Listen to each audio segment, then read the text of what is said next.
welcome back to the Everwind Chronicles. We are in episode 69, insert joke here. We are, just quickly before we get into it, we are going to have a little bit of a change of schedule for the next little bit here. So next week, we will not have anything. We won't be streaming at all next week. We're just going to take a break. Then for the month of December, for about 4 weeks, up until the week of Christmas, we're going to be doing either some one-shots or we might do a little mini arc with another DM. Not sure, we're still kind of negotiating that, but we'll still have some D&D streams. It just won't be the main like Everwind campaign. So we'll continue that, then we'll take off the week of Christmas, and then we will actually come back on January 3rd to start what will be actually be the second arc of the Everwind Chronicles. So we'll post that on Discord as well, so that we have the schedule kind of laid out, but we just finalized it like a minute ago. So yeah. So I also forgot to say I'm Doug, your DM, and we're a group of friends and storytellers telling you a story through D&D. So let's get back into it. The party, after a long journey of eliminating threats and chasing, solving mysteries, chasing down bad guys,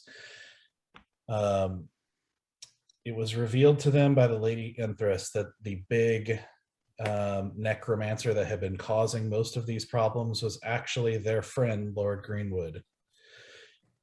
And the party, thanks to her guidance, snuck into his lair and made their way through a variety of horrors and combats to eventually finally face Lord Greenwood himself, where they had to fight the guardian of his estate, a strange spirit that fought sort of psychologically, to then eventually discover that Felduna, the wizardess that is always at Greenwood's side, was actually the one that had sent the party a poem that was meant to help them not only with the giant skeleton fight, but also with solving one of the puzzles on the way through Greenwood's estate. She then drops the barrier that was the impenetrable barrier that was between the party and Greenwood, and immediately gets just decimated by Greenwood, who then turns and fights the party. After a very dangerous fight, with some very near misses in terms of death, as the party was kind of at their end and spent and exhausted, they managed to destroy the crystal that was essentially linked to Greenwood in significant ways, and also apparently the whole facility. But they managed to destroy the crystal and then Greenwood.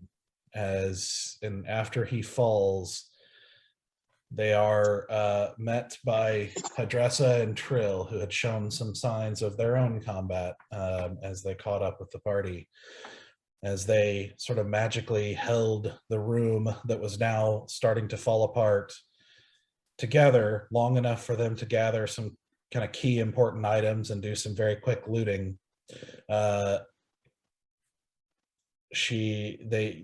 It is then discovered that on Greenwood's body, along with some other interesting items, is a small necklace containing what looks like what Hadressa called earlier dark fire, which she also warned the party if they ever found it in a contained form, that they need to give it to her. And at the same time, Stoic knows immediately that this is the necklace that Bolgash is looking for. After a very tense moment where Hadressa insists that it be handed over, Stoic decides to give it to her. And after that, Hadressa offers to explain what basically who they are and what she's doing there. And says that if you want to know, take hold of this iron ring. After saying goodbye to Felduna, who is not allowed to go with you, you in some final parting words, you take up. You each take hold of the ring, and you feel that familiar shift in your stomach, like kind of pull in your stomach, similar to when you transition to the Feywild, giving you the impression that you're being transported to another realm. And after arriving at this new place, the party found themselves facing down a long tunnel, as 4 of the party immediately felt their muscles lock up into paralysis as they're slowly lifted about a foot off the ground, Stoic being the only one who's able to shrug off the effects. And as the party members are slowly rotated in the air to face behind them, and Stoic turns as well, they find themselves face to face with a beholder. And we're going to pick things up as you guys come face to face with this creature out of myth and legend, this nightmare that has been the subject of horror stories and horrible bedtime stories and things of that nature for across many cultures and across the ages. It takes you a moment to kind of process the fact that you're actually standing before one and how alien it looks in person. But then you also, after you have that moment of like your heart skipping a beat and this like almost wanting to have a mild panic attack, especially most of you being held helpless in place, you notice kind of quickly, as your mind is quickly processing what you're seeing, you notice that this beholder looks a little bit different than the ones that you've seen in illustrations. This one, while it has all of the different stalks sticking out with eyeballs on either side, you see that all of the eyes, including the large one in the center of its body, except for one stalk, the eyes are washed out in a milky white. Except for one eye that's a vivid, almost pinkish purple. And you notice all the other eyes don't seem to be looking at anything in particular, except for the purple eye, which is looking directly and intently at you.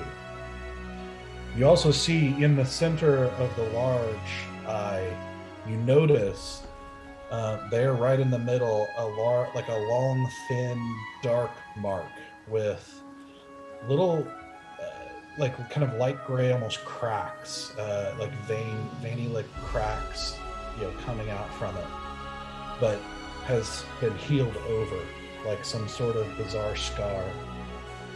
As the beholder holds you in place and rotates around, you hear this booming, deep voice coming from him as he says, "Curious. A surprise. Could not have come without an invitation. So you must be trusted by someone.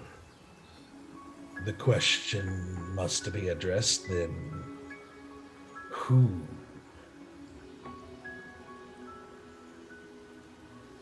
Am I the only one that can talk? Yeah, none of us can talk, I don't think. Talk either? Oh no, Stoic is our face! Oh no. I'm just like glaring at Stoic. Hadressa has sent us here.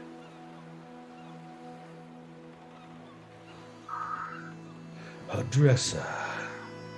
Hard to trust. Hard to be trusted, that one. Must have earned it. Earned it well. A long road it is to her trust. And it has been a long one.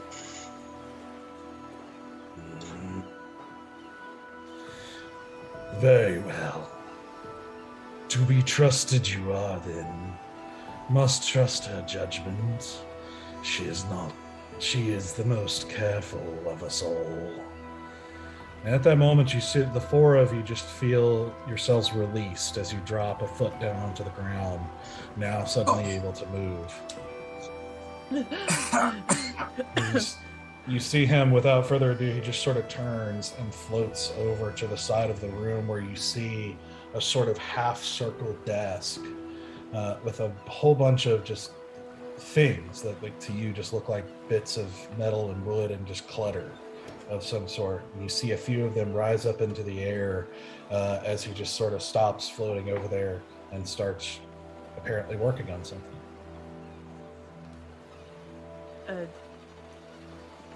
Who are you? Where are we? What is going on? What is this place? What is this organization? Why is Hadressa related to you? What the fuck is going on? Oh my god, what the fuck is going on?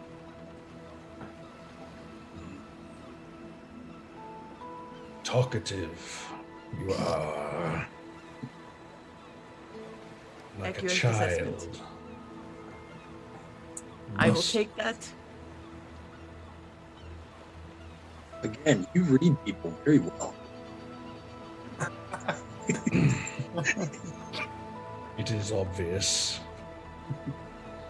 I am Orthocris, formerly the ruler of the Underdark, until I was redeemed. Yes, now I am an artificer. But you will wait here. All will be explained, yes. He will come soon. Who? Anduriel. I'm sorry, could you say that a little bit more clearly? It's Anduriel. Anduriel. And Anduriel is... our leader. Can I make a perception check? Insight, sure. No, not insight, perception. Does he have arms? Oh. Does he have an arm? Yeah. Roll a perception check. Got like a desk of things, and I want to know what he's doing. This is just the secretary, guys. It is, but like I'm so curious. It's like I don't know if beholders have arms, and he's sitting at a desk with a bunch of items. So I'm really curious what's going on. Telepathically doing stuff. 15. 15? Okay. As you watch, I mean, you do see items being picked, like kind of floating up and like some sort of work being done. You're not really even able to tell what's being done immediately, but there doesn't seem to be any visible element holding them up or manipulating them. But you see them very clearly kind of rotating and moving and tools being applied and things like that. And you also notice that one kind of purple eye is like very attentive to like what he's working on. Okay. Curious. Anduriel is the leader of what? Of who? All will be explained. Patience, child. Listen, I get that I am a child in the sense that I am probably a drop in the sands of time that is your age. I'm sure I just woke up compared to you. And can I turn my eyes the same color as his one good eye? Sure. I'm turning my eyes into his color. But I see that you are incredibly intelligent and you know what's going on, and I like whatever it is you're doing with these bits and bobs. And I feel like you can give us answers now so that we don't have to wait for Anduriel and act like a bunch of idiots when he shows up. I'm tired of being the dumbest person in the room.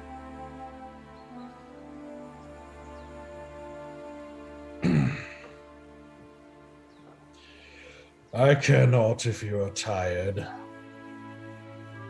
What concern of that is mine?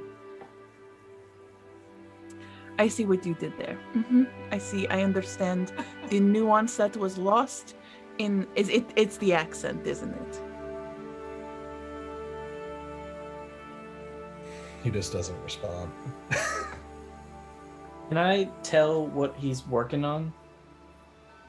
Can I make a check to see if I know what he's working on? Can I help? Because I know something about metal. So like, can I like give him a little bit of help there? Sure. This would be an Arcana check. Okay. Is that like at advantage then? Yeah. It's gonna be pretty high number. That's fair. Yeah, I just want to give it a shot. Yeah. Hey, dirty 20.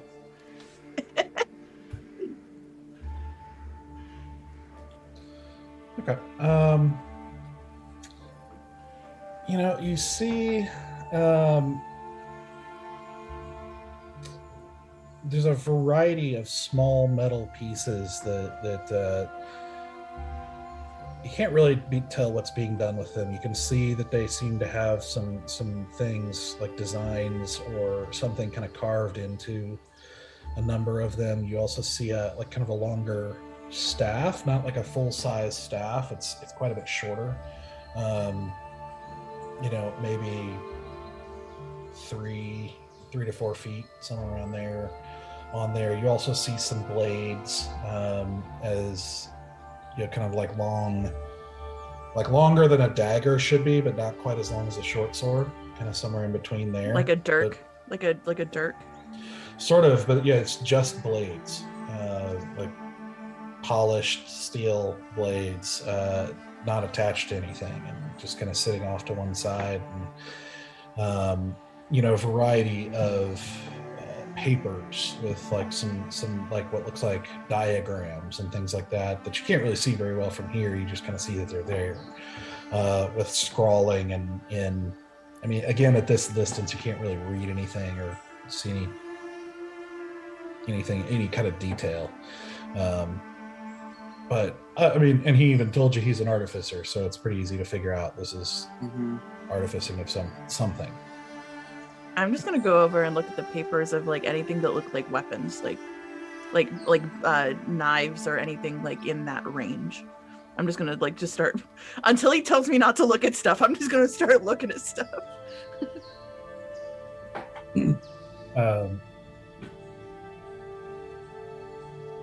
So you walk over and kind of a little bit closer to the desk, and you see the purple eye sort of like turn towards you for just a moment, and then turn back as he says,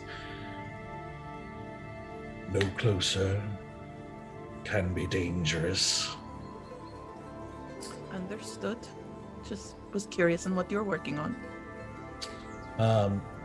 You can see, like I said, you can see the same things I described earlier. You can see these diagrams.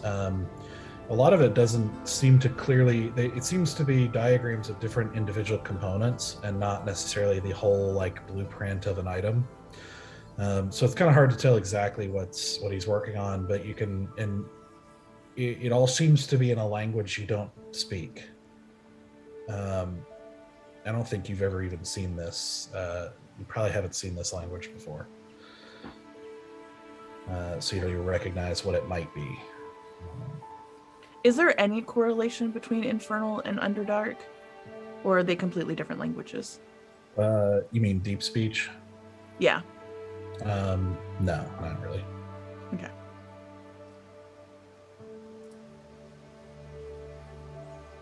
I would trust what he says, Asura. And I'm gonna sit down and take out my pipe and I'm just kind of like in awe of everything.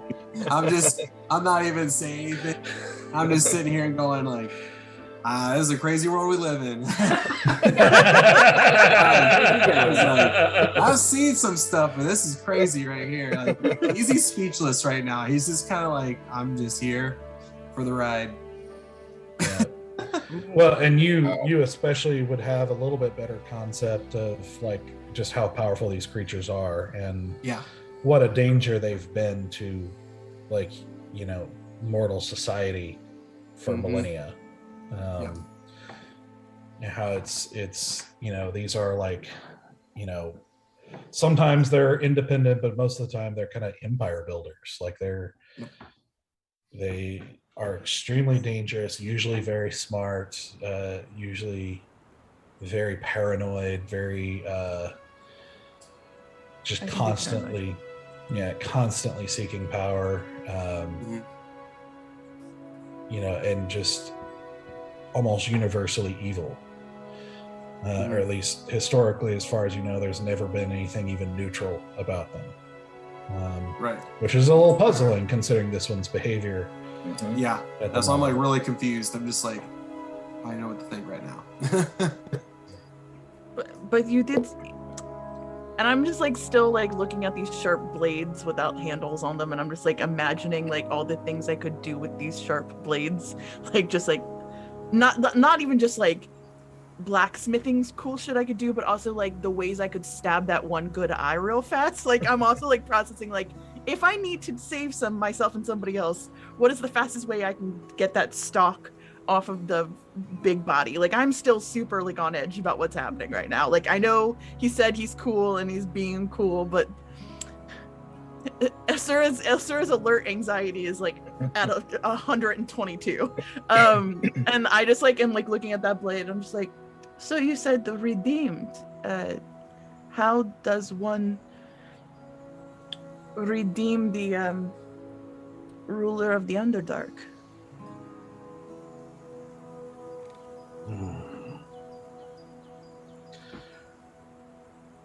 Through great effort and pain.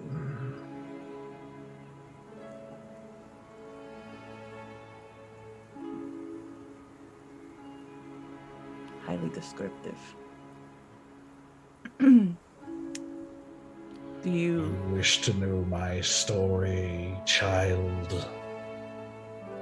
I love stories. Most children do.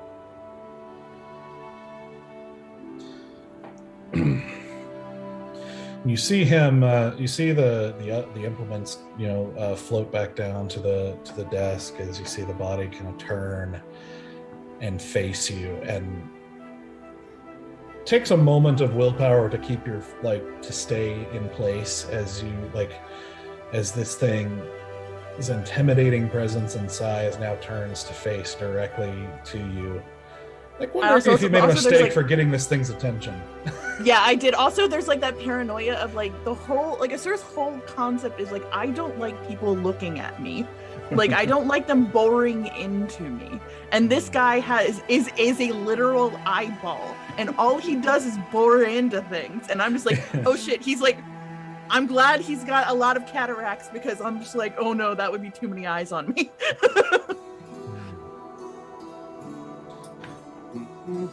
And as he does so, looking at you without eyelids, so there's no blinking, it's just straight looking into you with that eye. He says, I killed my creator when I was dreamed into existence. I was born powerful, and I sought more power and achieved it. I became more powerful, in this world at least, than any of my kind had succeeded in doing before. I enslaved Dark Dwarf, Dark Elf, even Mind Flayers below. Powerful creatures and minds of all kinds submitted to my bidding. Yet above all, I sought wisdom and knowledge. For the more powerful I became, the less peace I felt.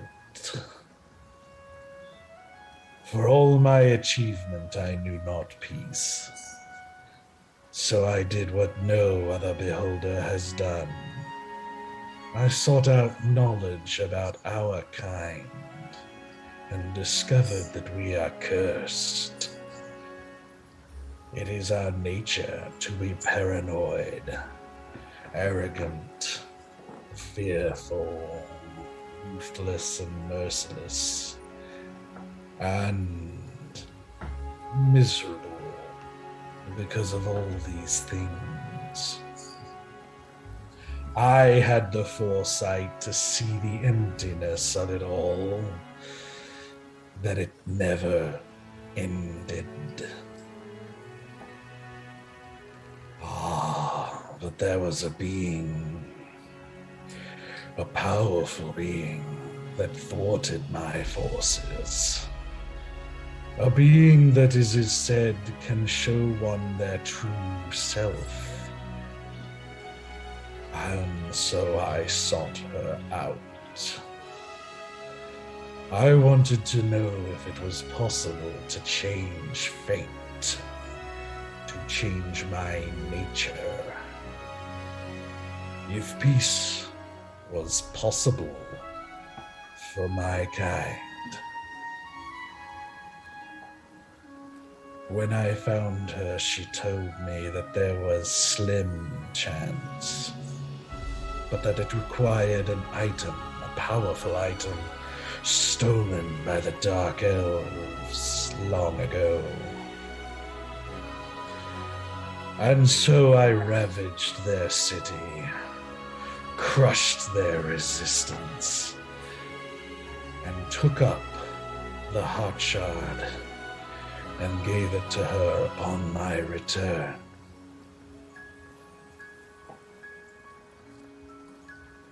My cleansing would come with great pain, such that it would crush a lesser being like you.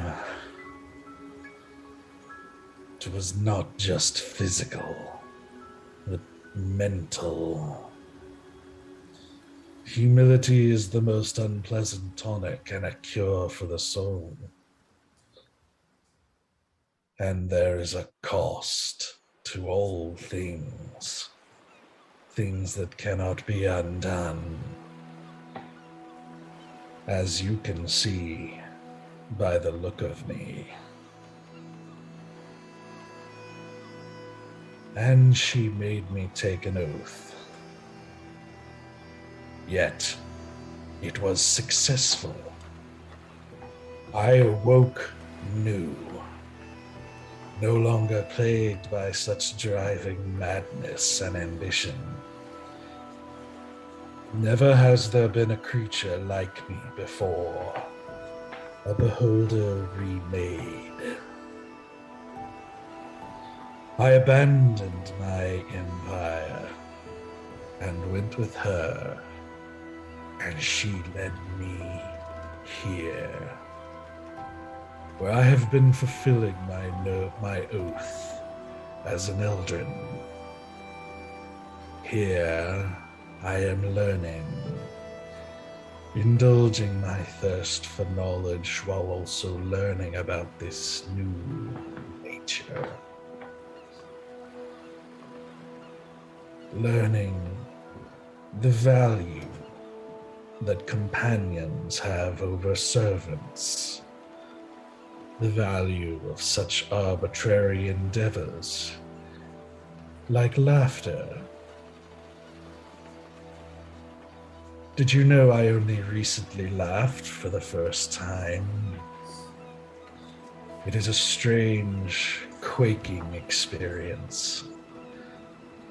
A joyful, involuntary contraction of muscles. I've lived most of my life without these happy spasms, and I am sorrowful now for those years lost. A curious paradox, that the presence of such a positive thing should also bring with it sorrowful regret. Such is my story.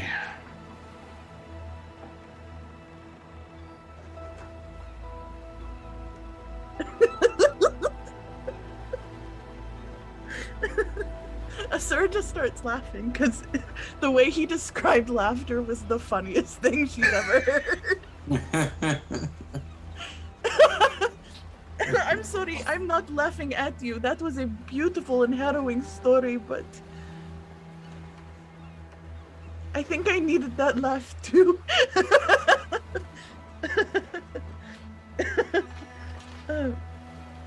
Also curious that laughter is not always from happiness, but also from relief and fear. Tell me, did I scare you? Well, when I first turned around and I was being held, absolutely, because I was pretty confident I was dying right then and there. Now I'm laughing out of true relief because, well, I'm not dead yet. And you just described laughter in the most bizarre way possible. But also, I related to that story a little bit more acutely than I thought, and why am I telling you all of this? Your eye is truly terrifying to look at. As it should be. But I confess, I have gotten some joy out of scaring people now.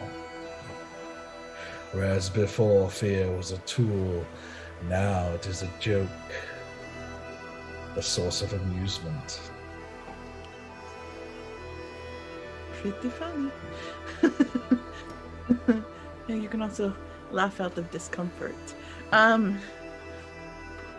But you said that you had to seek someone to help you to redeem yourself. And now you are the only one of your kind who has been redeemed. And I feel like that has been a trend recently that we have noticed. It's individuals who are unique unto themselves, atypical in the world. And I wonder who this person was that you had to seek. You have met another of my kind? Absolutely not. This is the first time I have ever been face to face with any of your kind, ever. Well, eye to eye.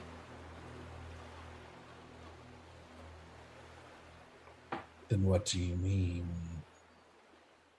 It just seems like the world recently has found new ways to create new opportunities that have never existed before. You see him float like a little like closer to you as he's obviously, you've piqued his interest now, as he just says, expand. I am not capable of expansion. The size that I am is pretty much the size I will remain. I could certainly eat more. That is a slow form of expansion. But I don't have the ability to grow or shrink at leisure.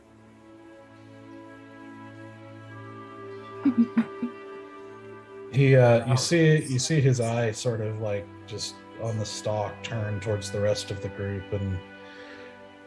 and do any of you contain something in your head? Like a brain? Oh, goddamn. Joke's on you, I'm probably the smartest person in this group.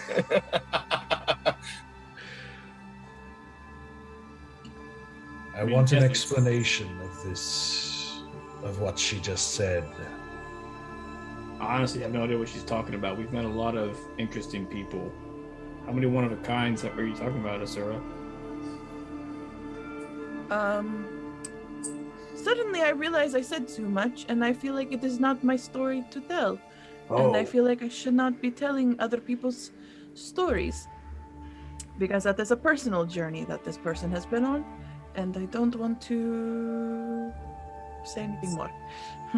Excuse us, we're all a bit, I mean, I can only speak for myself, but you're a beholder, you're also an artificer, like that's pretty cool. We're all a little like shocked, like she said, I've never seen a creature such as yourself, so, you know, sometimes words just come out, we don't really know why they're coming out, they just do. I couldn't hear her over the ringing in my ears. I'm kind of bleeding all over your floor. Do you have any kind of health potions, bandages, Greatly appreciated. I do apologize for the mess. Yeah, we're bleeding out. Dude, I got 1 hit point. Yeah. I'm like, I mean, I feel great. I suddenly am like, oh not shit, paying attention to Stoic. the conversation. Yeah. I immediately run over to Stoic and I'm just like, I don't That's know okay. what to do. I got it. You can save it. Stoic, I got you, man. Put a hand on your shoulder, and I will give you probably 10. Trying to find it. I will give you 12 hit points. Thank you very much, Bear. You're quite welcome. Sorry, sir, but I feel like you should save that for a more important time. Oh, I don't have anything to give him. I was just putting my hands on him. Oh, well, by all means, continue. Yeah, no problem. Sorry. Well, no, you already healed him, so now I can't Oh. put my hands to stop the bleeding. But Oh, also, sorry about that, guys. You see his eyes sort of like look each of you up and down, and then he says, "Such delicate little things." And you see his eye like look over towards what you can see kind of a large set of cabinets with doors that are closed over off to the side of the room. And you see one of the doors open, and you see 5 potions float through the air, like stopping one in front of each of you. As you hold it, it looks familiar, but looks so much more vivid and so much more like the liquid has a certain consistency to it that just you haven't seen before. These are superior healing potions. I instantly just put that in my pocket. Just kind of stow that away. No, it does not. He just pops it and like, I don't even hesitate. I'm putting it in the bag of holding. I'm just. As you start to do that, as he sees Asura do that, he says, "Use them now. You will not be able to take them with you." Oh, Okay. Saikuya. That really sucks. Things made here cannot leave here. yeah. Well, you never answered us, sir. Where are we? Why is Yeah. that? What, where, when, how, why, who? It did say the answers are coming soon as Andra was to come out soon, yeah. So Andouille sausage, right? And What's do your- sausage. and we don't want to exhaust our friend here. Yeah. So 84 This- plus 8. yeah, this is 8d4 plus 8. I don't even have that. 8d4 plus 8.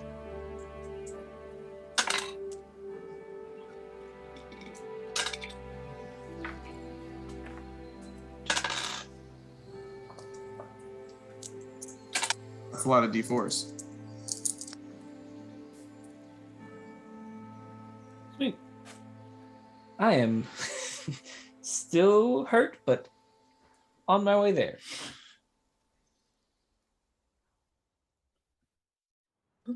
Up a little over halfway. That's a lot of healing. I just, woohoo.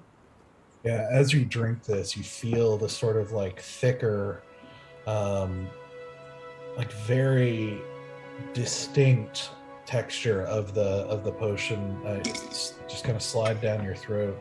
And even though it's like really thick, it goes down without like coating your mouth in any way. It's a really kind of strange experience. But then once you drink it, you immediately feel like a surge of this power starting to work in your body. It's very pleasant. And you immediately feel significantly better, feeling the pain ebb away and the wounds close and your muscles get revitalized and you just feel much better. Yeah, that was crazy. I healed for like 32 hit points. Jesus! I hit a lot of 4s. I hit a I did lot too. of 4s. I That was did not. nuts. That's insane. This I'm is still the still most feeling hit points pretty I've good. ever had in my whole life because I still have those Oh my god. temporary hit points from the meal. This is the most amount of hit points I've ever had. As you drink that and ask where you are, you hear a voice to the side of the room say, "This is Lorethel."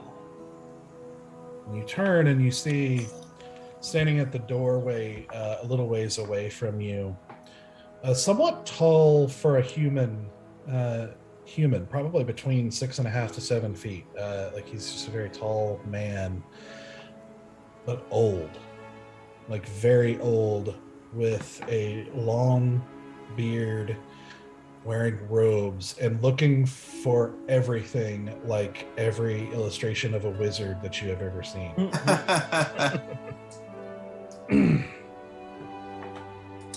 And he says, "I thought I felt a presence into this place.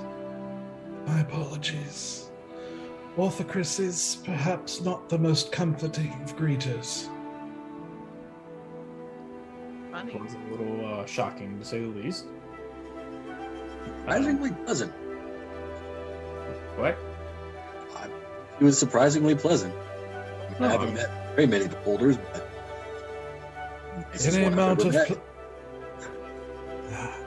Any amount of pleasure would be surprising from a beholder. Yeah.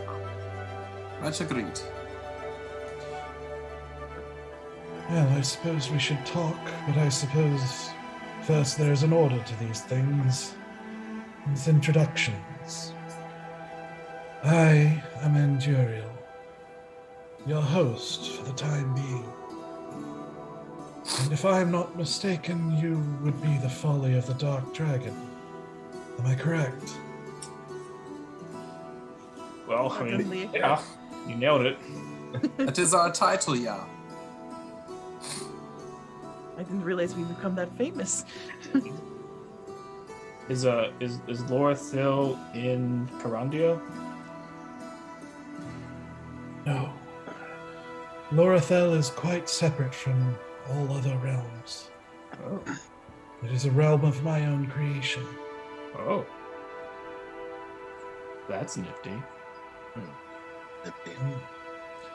I confess I have been watching you from afar, and have heard much of you from Hadressa. You are an unusual group in more ways than one. Fair statement. Yep. Though I suppose we can, and he kind of looks at Orthocris briefly as he said, I suppose we can hardly speak. You can hardly speak. You're in awe by us? No, he's saying that they We're don't have any weird. room We're to speak odd on group. how weird you are. Oh. Seeing as they're literally a wizard and a beholder Yeah. as friends in a spare bedroom realm. It's like an odd company, what is it called? Odd couple. Odd Yeah. couple Yeah. vibe, yeah. On a couple. Yep. Oh, We have much to speak of, and I'm certain you have many questions. Please, if you would accompany me. Yes. He turns and walks through the doorway and like opens the door and walks through. And assuming you follow him, I'm gonna be the last one out so I can wink at Orthocris. Because I still have my eyes still are the same color as his one good one. he just sort of watches you leave the room, and as you turn and wink, he's just like. You just hear like as you see him turn back to his work, and he does say just before Enduriel crosses the room, he says, "If they stay long, tell them of my sleep." And Enduriel says, it just nods and leaves. As you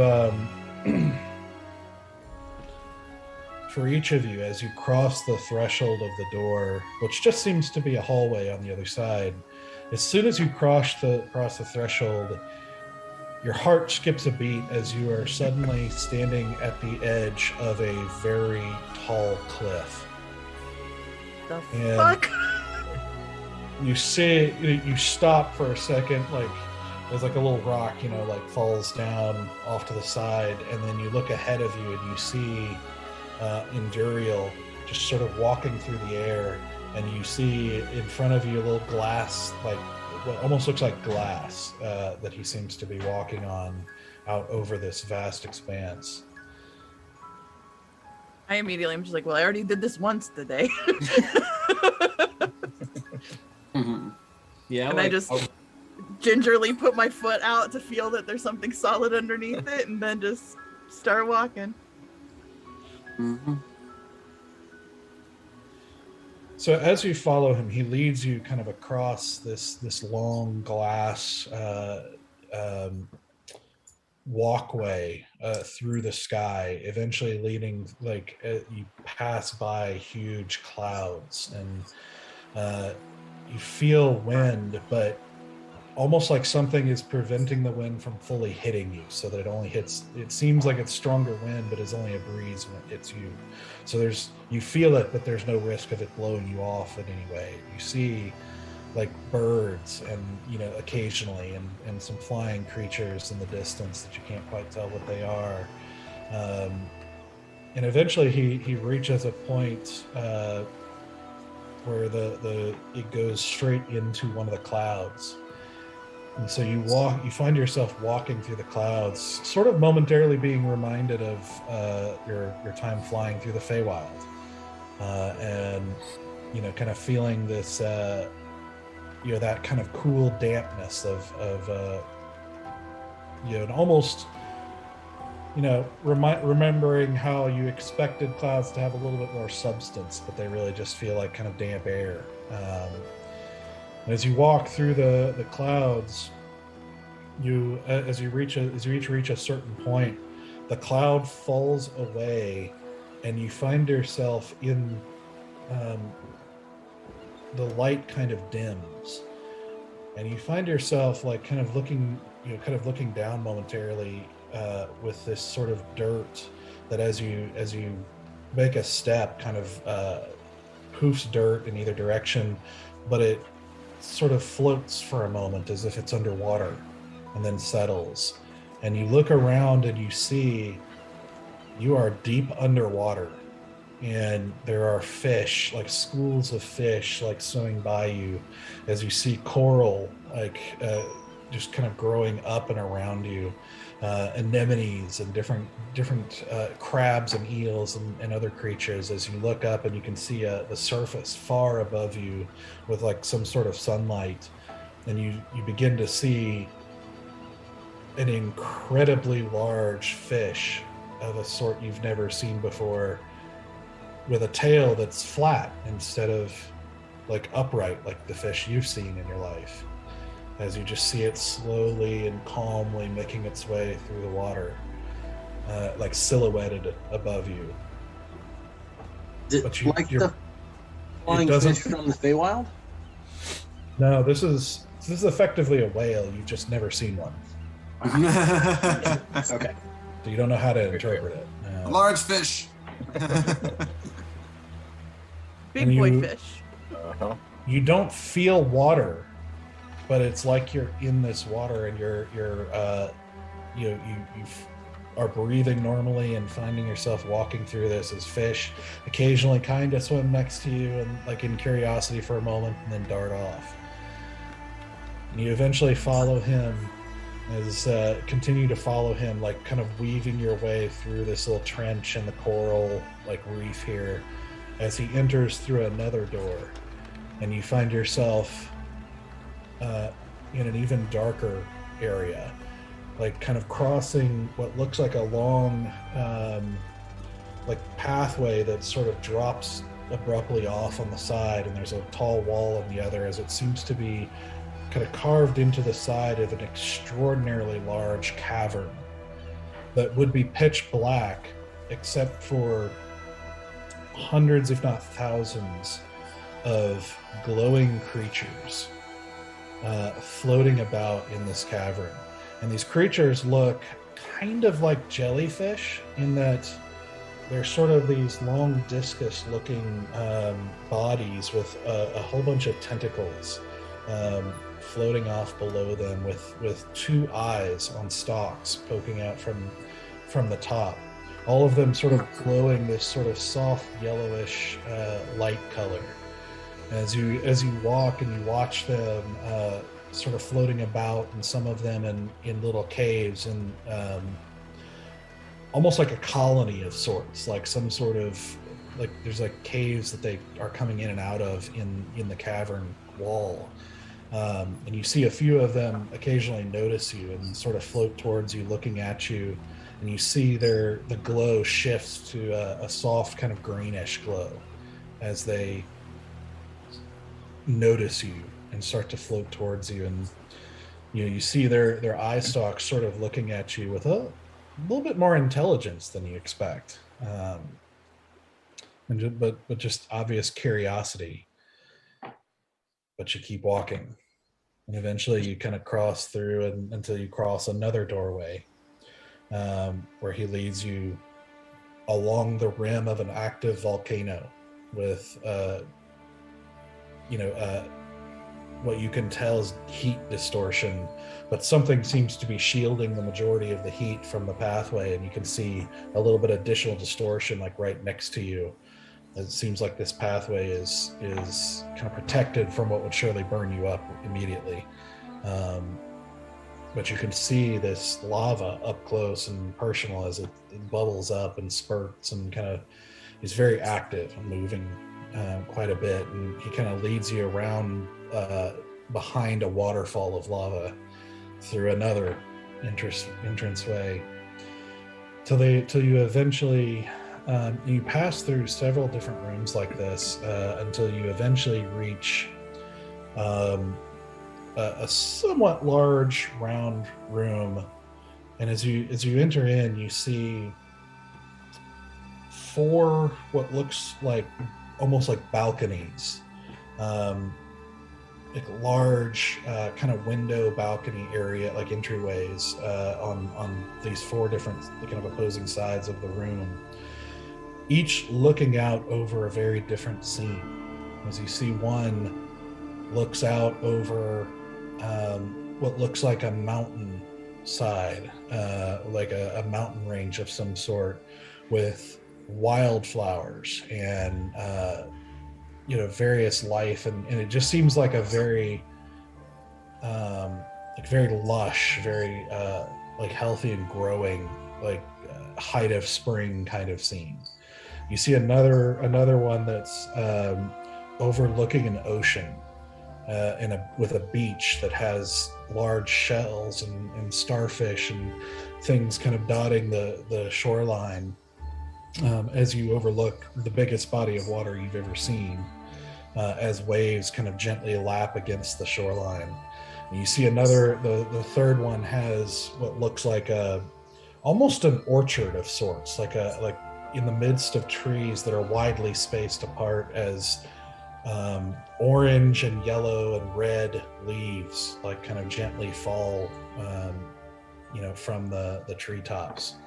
And then you see on the fourth one what looks like overlooking a frozen lake with like some interesting natural patterns in the ice, and on the other side of the lake you could see the vivid blue of a glacier, with some other kind of snow-capped mountains in the background.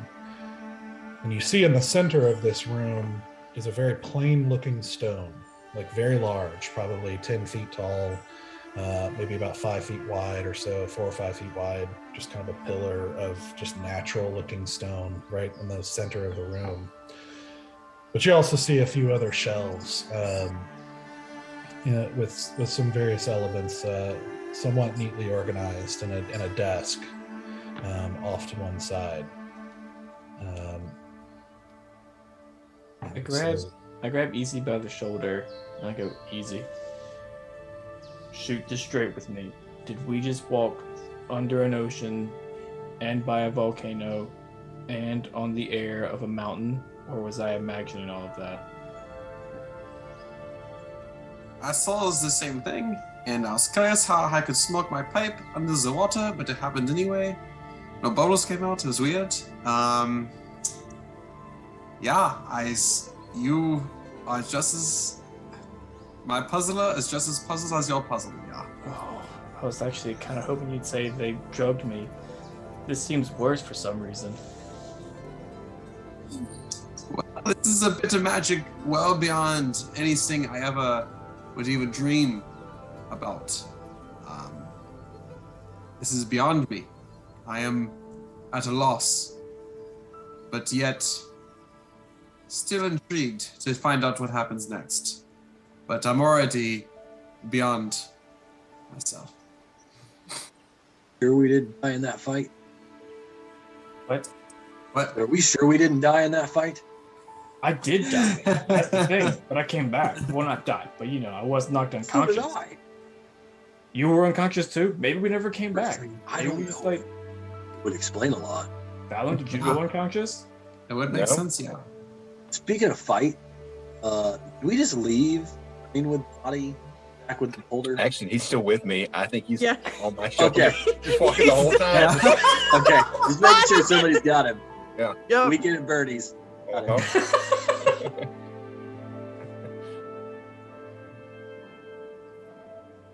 Sir, are you God?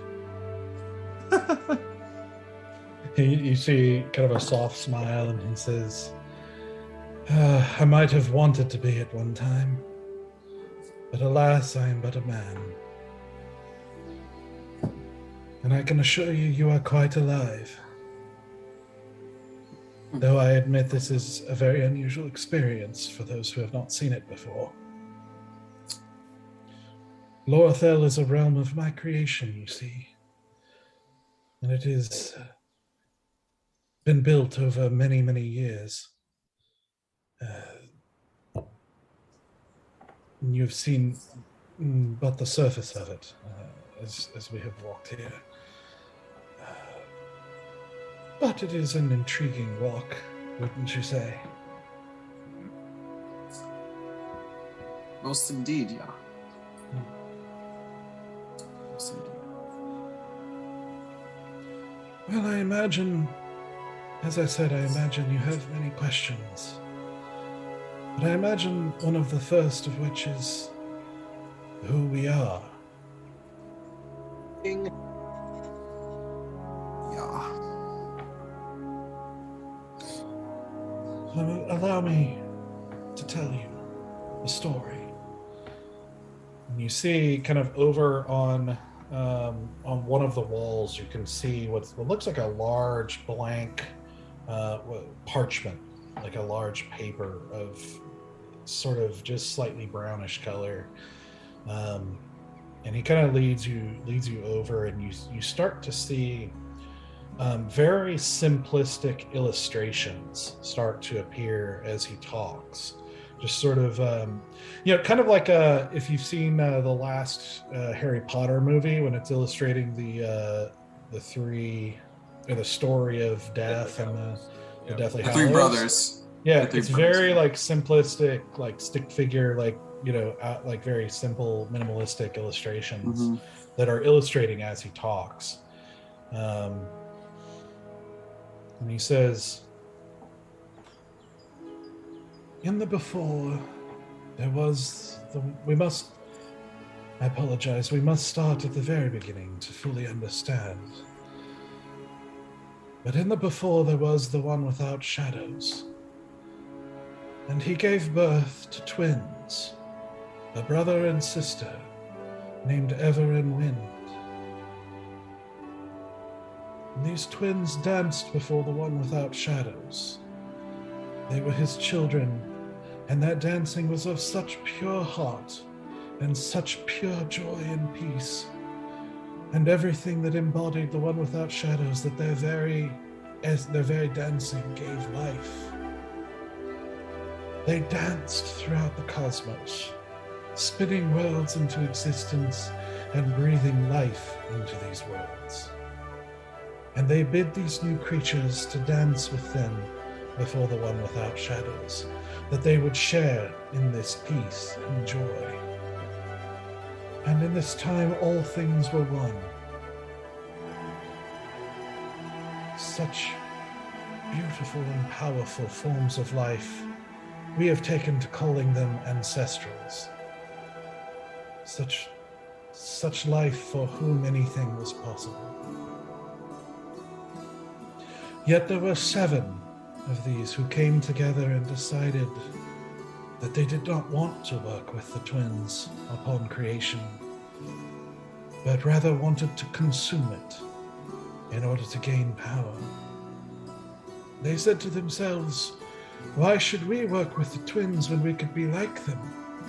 And perhaps even one day like the one without shadows. If the universe comes from their power, then consuming it will give us that power. And so they began to consume the very creation that the twins had danced into existence. And that consumption left behind it unhealable scars on the creation and corrupted it. And this corruption gave birth to new life, abominable, evil life. And when the twins saw this corruption, and they saw what the 7 were doing, for the first time their dance turned to one of sorrow. They saw that if things were to be kept the same, that this corruption would destroy all things, and all things would be consumed. And so through their dance of sorrow, they divided all of creation and called these divisions planes, separating out our realm into such realms as the Feywild and the Shadowfell and the Astral Plane and the realm of water and earth and so forth, and all the other planes that we know of and many that we do not. Separating things into their own realms, isolating certain creatures to particular planes, and giving everything balance. Separate yet connected, with what we call the material plane at the center, which was to be the plane through which all the fate of all the planes were to be determined.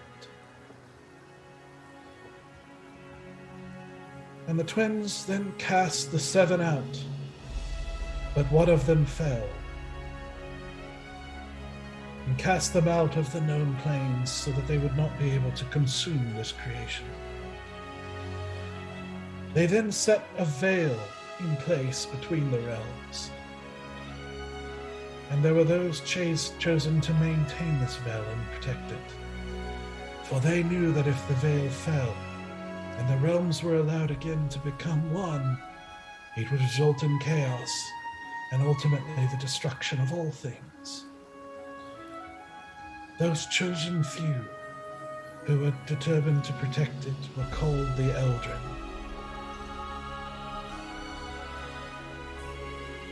The twins then went in sorrow before the one without shadows and said, look at what has happened to the beautiful creation we made for you. Please give us wisdom on what should be done, for we have separated out these beings, but now they are guideless. Now they are separate. They do not know their purpose. They have lost it. And so the one without shadows set over creation unfathomable beings who would guide them and be in charge of various aspects of life and creation.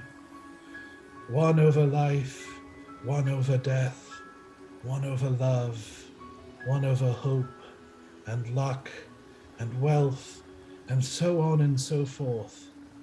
And they called these creatures gods. And these gods, vast and incalculable, by the creatures they were set over, were given charge of creation. So that the twins danced on their... and so the twins danced on, though their dance was never again quite as pure, and the gods left to rule these realms, each in their own way. So as the ages have passed, many threats to this veil between the realms have arisen. Powerful beings who desire escape or invasion or simple destruction. And yet the Eldrin have worked hard to thwart them and prevent the destruction of the universe. Yet, as time went on, a number of events and circumstances have weakened us, drawing away or destroying many of the Eldrin's strongest beings. And so the Eldrin have been weakened to their worst state since creation began. So weakened that its leadership has fallen into the hands of a mere man, the sorry leadership of an old exiled wizard. This purpose is what we serve. We are the Eldrin, or what is left of them.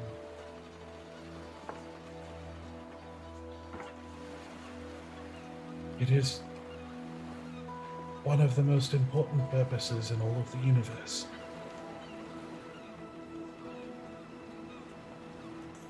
I imagine you had your opinions of Hadressa and how she conducted herself, but one might begin to understand if one truly understands the stakes of what we're doing.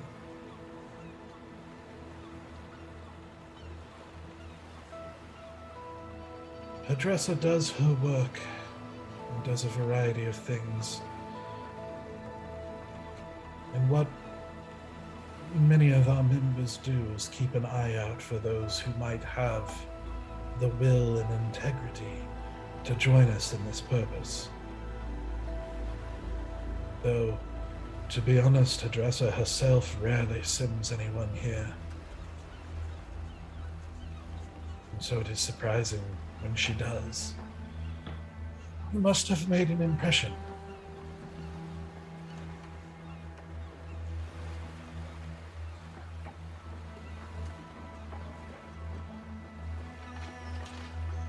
I think this is all bullshit. So I want to make a, what do you call it, insight check? Yeah.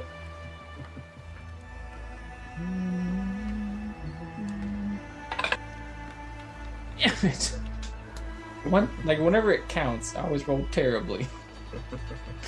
Natural 1. Woohoo! You're like, man, it's really real. Yeah, he seems totally honest. Like, this is a very genuine guy. Like, you have no reason not to believe him. So you're telling me that all the gods were created by some other, like, ultimate being, and you and Hadressa, are you these Eldrin creatures? Are you two Eldrin? Is that what you're saying? Then the Eldrin are not so much creatures as a sort of organization, one might call it. There are various types of creatures that have served as Eldrin. I myself am human, though for a variety of circumstances blessed with long life, I am but human. But there have been many types of creatures that have served and been part of our work. What exactly is that work? We work against threats, in particular to the Veil.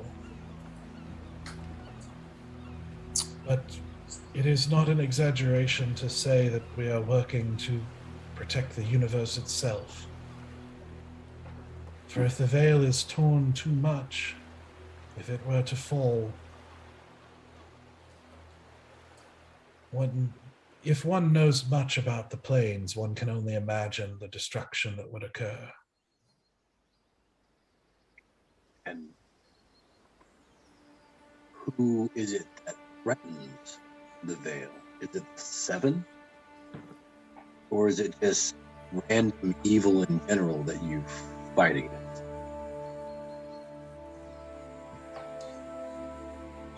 The Seven, well, now 6, that as one fell in the process. The 6 have been banished beyond the known realms and have not been heard of since. But we do believe something is working to disrupt the veil. I'm certain you have heard rumors of strange creatures appearing more often than normal throughout the world. We believe the veil is being weakened by something. We believe that something terrible and not of the known realms has appeared, something we have taken to calling Darkfire. And we believe it. We have not found a way to eliminate it as of yet. It seems to consume anything and everything it touches, even magic itself. Certainly can mess up a perfectly good sword, perfectly good blade very quickly. That is for sure. More to the point, even more threatening than the fire itself, is that there seems to be individuals given knowledge to use it when it is in a contained form. If they have the right knowledge, to bend or even break the laws of magic and reality as we know it, allowing them to create truly horrible things that should not be possible. I say, well, that's probably my cue. And I reach in my belt and take out the necklace, and I walk over to him like, she didn't say your name, but you're probably the guy. Hadressa told me to give this to a man that I would know who he is when I see him, so I'm assuming you're the guy. And this is the necklace that we believe contains Darkfire.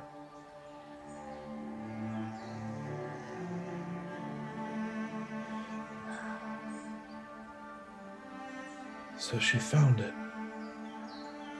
Well, technically we found it. We found it. Yeah. Of course. Also, I mean, I can't speak for the rest of the party, but us giving that to you comes at a great price to me. I immediately look at Stoic.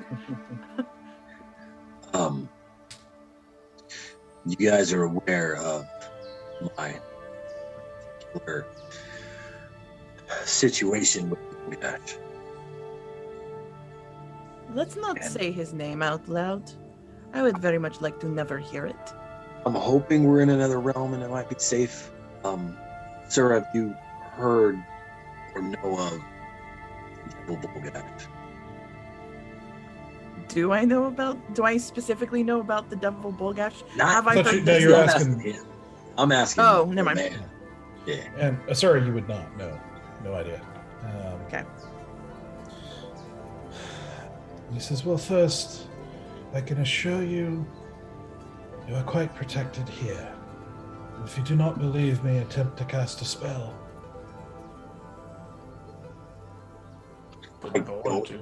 I'll cast a cantrip. I'll try to change my face, look like Bulgash, so he can see who I'm talking about. So you try to reach in and to draw from that power to mask your face, but there's nothing there. Okay.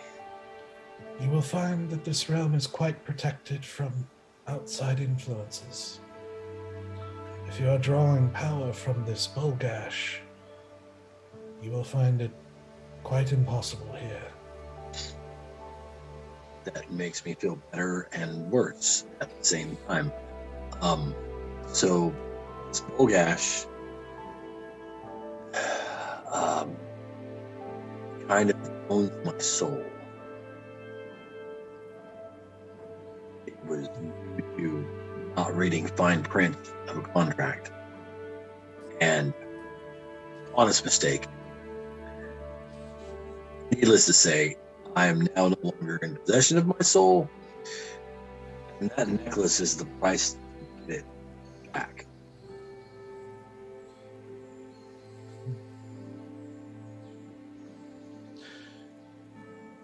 Though it may come as small comfort to you, you are far from the first that this sort of thing has happened to. The Devil's Contract is known for its deception. They hardly ever make a deal where they do not come out ahead by quite a bit. Well, I don't want to speak for the rest of you, but I personally feel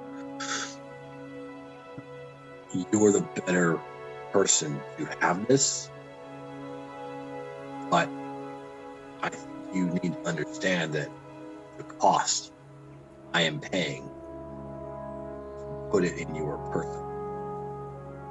And I do think that some sort of compensation is needed. At least help in getting me out of this current situation by other means than giving him the necklace.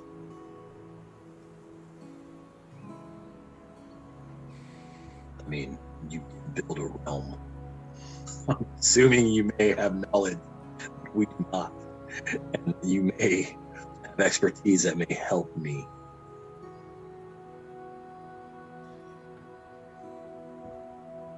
If you are so willing to give it at such a price, I can now see why Hadressa chose you.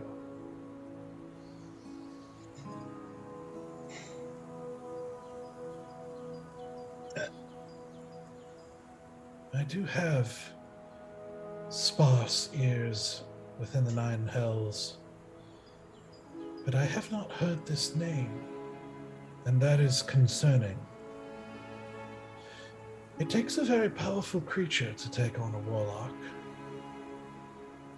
Archfey, great old ones, true witches, liches, celestials, creatures of the deep. Yet this is not one of the lords of the nine hells. So if he is this powerful, yet has successfully remained in the shadows, I fear he is quite dangerous indeed. Well, and I don't know how many people know about your dark fire, but he obviously does, and is in pursuit of it.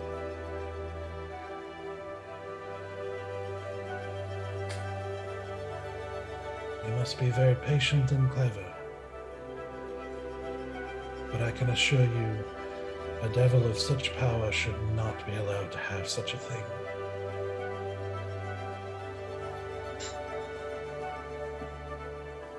With enough time and knowledge, a devil of such power possessing such thing might be able, with time, to dethrone Asmodeus himself.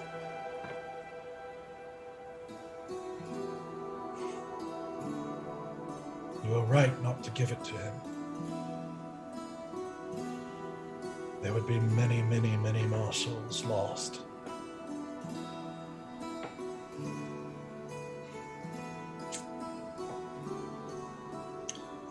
I should say it's...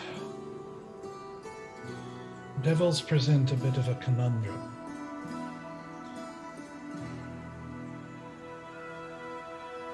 They are, well, depending on how clever they are, they're often amenable to deals. If you can give this one a better deal than your soul, then he will most likely be open to it. Though I imagine in his case, you represent a particularly valuable, well, should I say, a particularly entertaining soul for him. Being an apparently former cleric of children and an orc. What does being an orc have to do with it?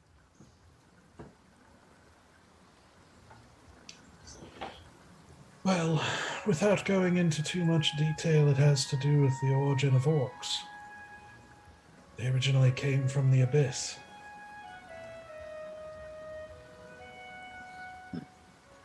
Abyss is the enemy of all devils.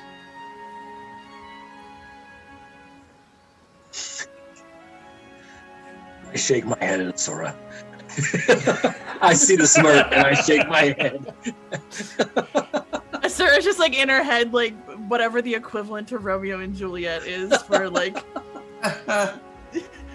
She's just in her head, like, oh, star-crossed lovers. Although technically it's underworld crossed lovers, I don't know. It also begs an ethical question. Bear hasn't handed it to him yet, right? I mean, it's like out. I know. I was trying to interrupt purposely before he did his action. Yeah, he hasn't like reached for it. Or anything Okay. like that. He's So, again, would you be willing to help me? Because you're right, he is entertained by a deal he would rather have. That deal is that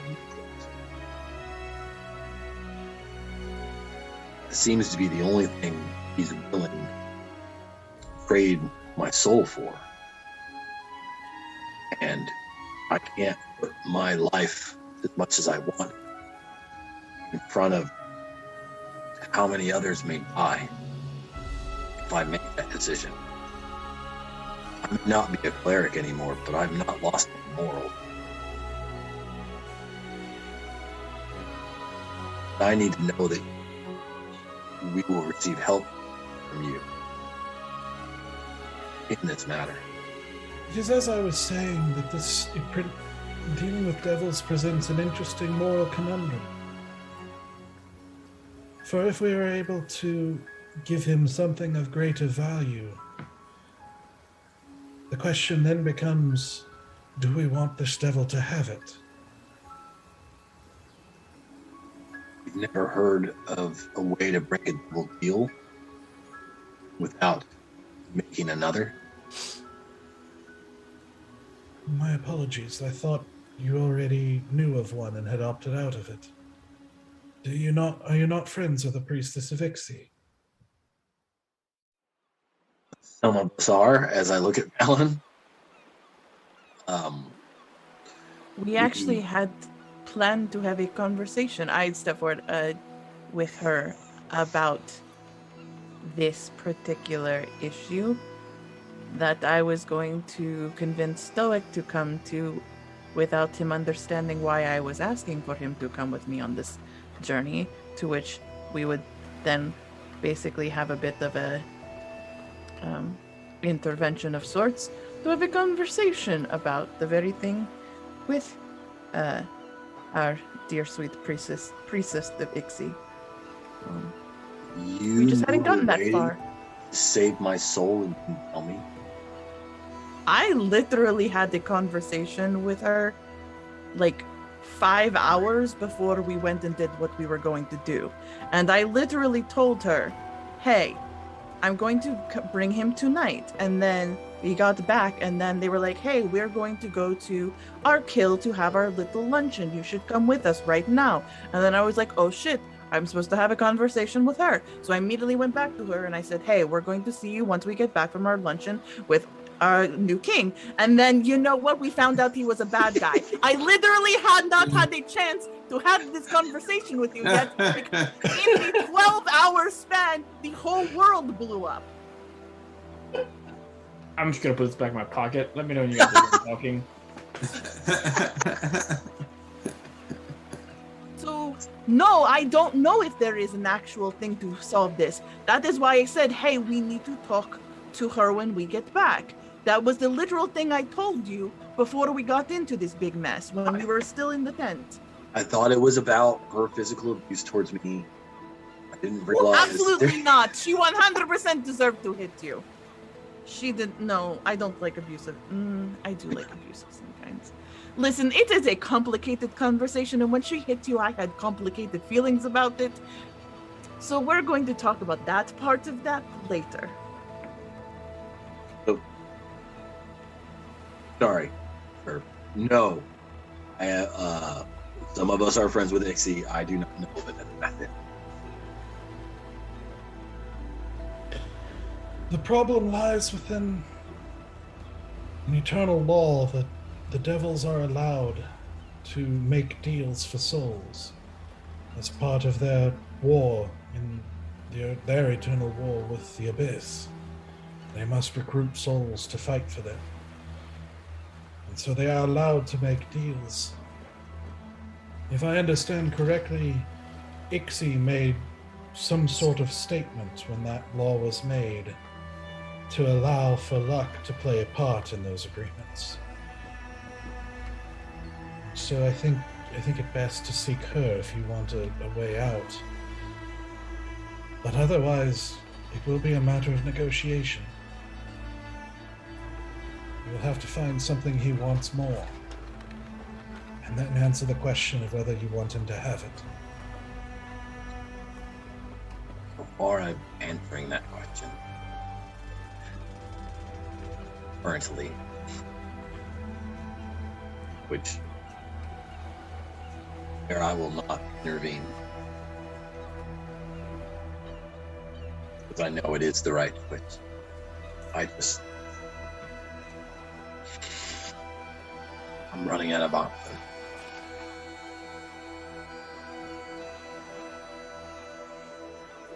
Figure this out, Stoic. I know this is not an easy decision for you to make. We'll figure this out.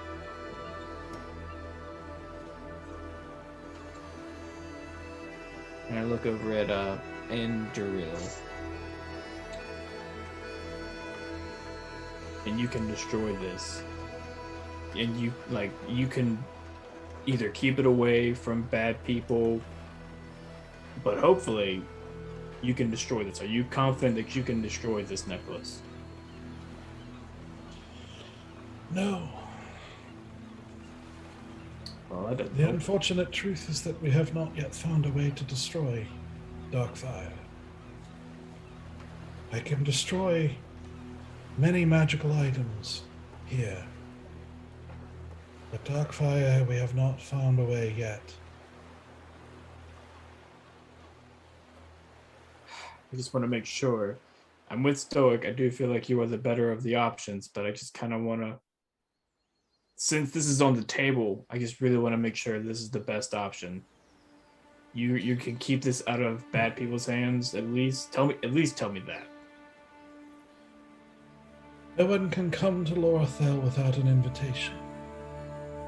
And even so, there is great cost, and certain conditions must be met. Even Hadressa can only come or send people once a month. We are very limited, and it took a very long time to develop the magic necessary to come here in the first place, as teleportation magic has largely been lost to society. But I can assure you, this place is very protected. I have been here for a very, very long time. I have accumulated for myself a vast amount of power, even if I cannot use most of it beyond this realm. I can assure you this is the safest place it could be that I know of. Okay.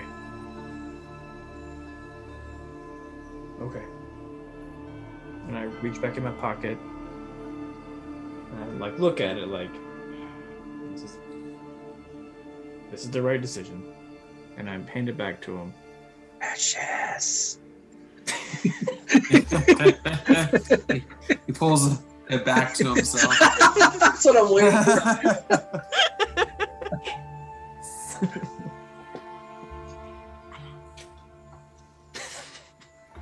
If you don't mind, and he sort of makes a gesture with his hand, and you see what looks like almost like a small coat rack kind of float over and kind of settle next to the stone. And he said, if you would hang it there for the time being, I would prefer not to touch it myself. That makes me feel a lot better that you said that. Yes, I can do that for you. Walk over, put on the coat rack. Also, while I'm over there, I'm gonna take a better look at this stone. Like, can I see anything about the stone? Sure. Make either investigation or perception, your choice. Probably both. While plus you're one. while you're doing that, you did say that you had the power to basically destroy almost any magical item in your magic realm. Yes? We have a few. Indeed. We have a few things with us Yeah. that we would like to very much see never again in the hands of anybody, and would like to see them destroyed post haste. Rolled a 19 on investigation. Ayo! Yeah. It's pretty strong. You had a dirty 20 and 19. Like, you're really good. Mhm. And a natural one. And a natural one. Yeah. It's great. I'm good. I'm making good rolls tonight.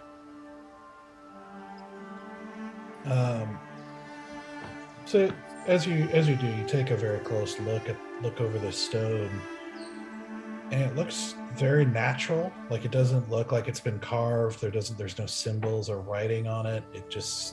There doesn't even seem to be a magical essence about it. It just looks like a rock. Okay. That's it. I just see a rock. Yeah.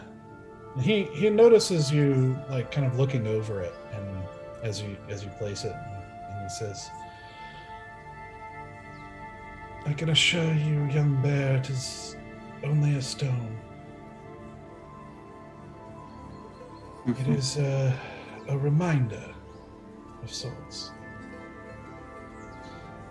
You have to understand that I sought power any place I could for much of my life before coming here.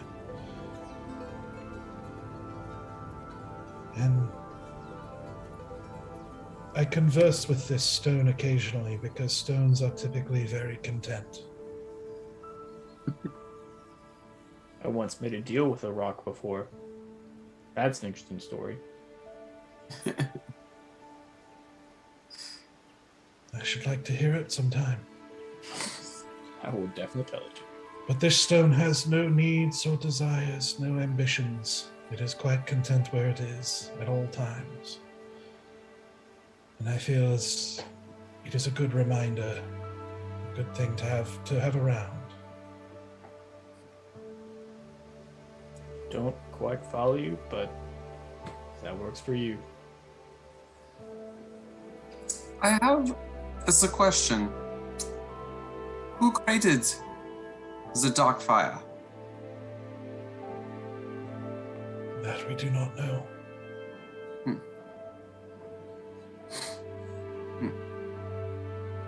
That is something we have been bending our resources to finding out.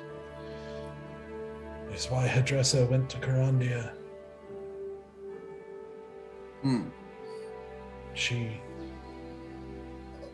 She dreamed of Carandia being covered in dark fire.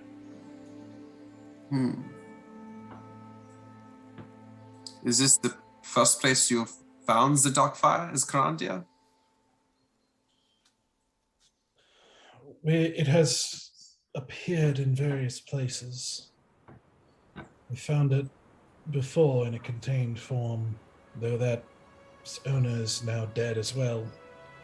And it is safely kept here as well. But the flames itself has appeared in various places. There's still a small portion of the Everwood at the very edge that still burns. From some 2 years ago. Are you not? I look at Easy. Is that not where you are from? Do I have knowledge of this? Do I know about this fire that happened? This fire? Let's see. I believe. Roll a history check. All right.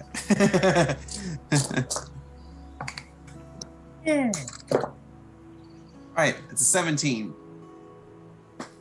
It's okay. So, as you think about it, and I don't remember if this is one of the early episodes or like even maybe one of the pre-live episodes, you spent some time listening to rumors in the inn, like in the tavern, And one of the things that somebody mentioned was a portion of the Everwood being on fire and them not being able to put it out. Interesting. And so you remember hearing, like, after you came to Karandia, you remember hearing about, like, the rumor about it, but that was about it. Okay. Interesting. So you also haven't been back to the Everwood in quite a while, so. It's true. It's been a long time. So that's why I was like, I don't know if I may. I mean, like I said, I wasn't there, 2 years ago. So, it was clearly happened whenever I was not currently at the Everwood. So, deal. So okay. Is your mission? Well, I would say this. Do you communicate to the twins? No. We have no communication with them. Such a distant history of such a is hard to ascertain such detail, but it is my understanding that they moved on, so to speak. See.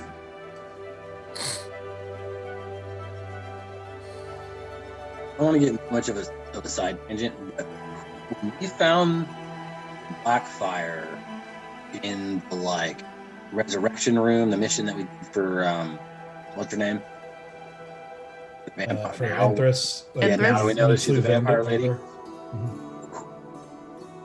Mm-hmm. Who did we give that fire to? I can't remember who. One of her guards we left in charge, but I think we tried to take it with us. So, yeah, you kind of tried to. You tried to put it in a container, and it burned the container. Okay. So you're not sure how it's being contained. Like there's apparently something special that's able to contain it, or some way that's unknown as far it doesn't seem to work in a normal container. So you're not sure how that works because you tried and it just burned anything it touched, including magic itself. We just made you found it. Yeah, you found it in an uncontained form. Well, you could argue that it was contained in Vander because that's how you ended up with it. Yeah. Because you're basically, for lack of a better word, experimenting on Vander's body.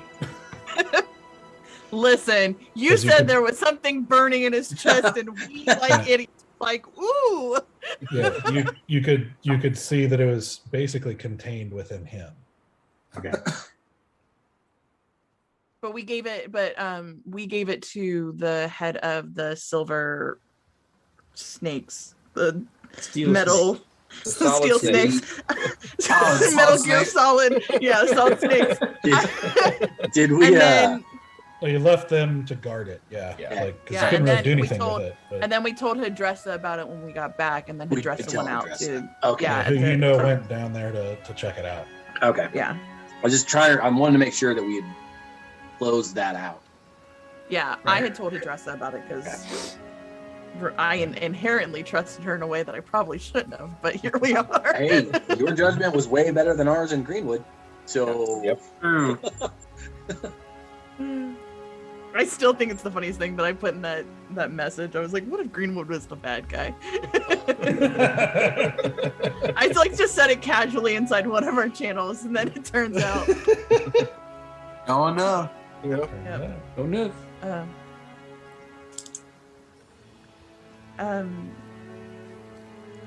I'm sure you already know all of this because I'm sure Hadressa has already told you, but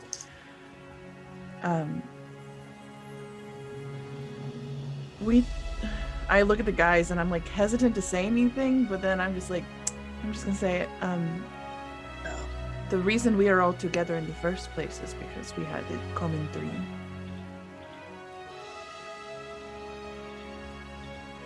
And then we had the second dream all together as well,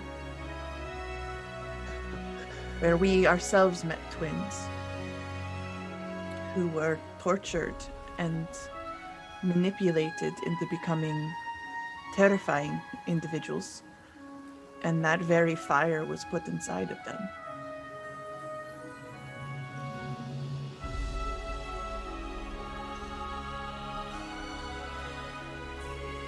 I am aware of the first dream. that you told Hadressa some time ago.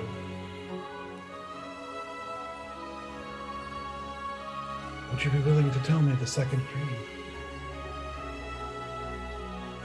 Look at the boys. Go ahead. Yeah. Okay, so you just tell him. Yeah, about I relay the man and the voices and the horrific things we were seeing and the torture and all that. I see.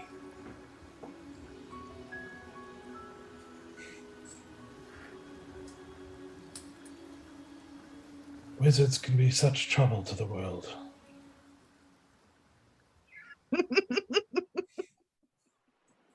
Easy. It's a fair assumption, yeah. Yeah, easy. You suck. I mean no offense, but it is our nature to pursue knowledge and to understand. And those who are prone to such things can often fall for the darker paths, pursuing curiosity until you are numbed to things that might prevent you from doing certain things. I then look over at our dead Greenwood. Mm-hmm. Yep, still got a dead body. Yes. Yes, it is the unfortunate path that many of our profession go down. This might be a rude question. If it is, you can, not answer. But how old are you?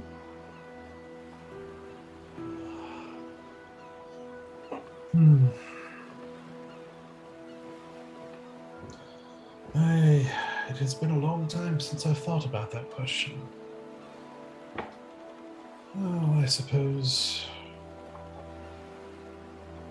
perhaps around 1800 years old. Jesus. What? Pretty good for a human. Yeah. You look amazing. Really, he looks very tired and old to me.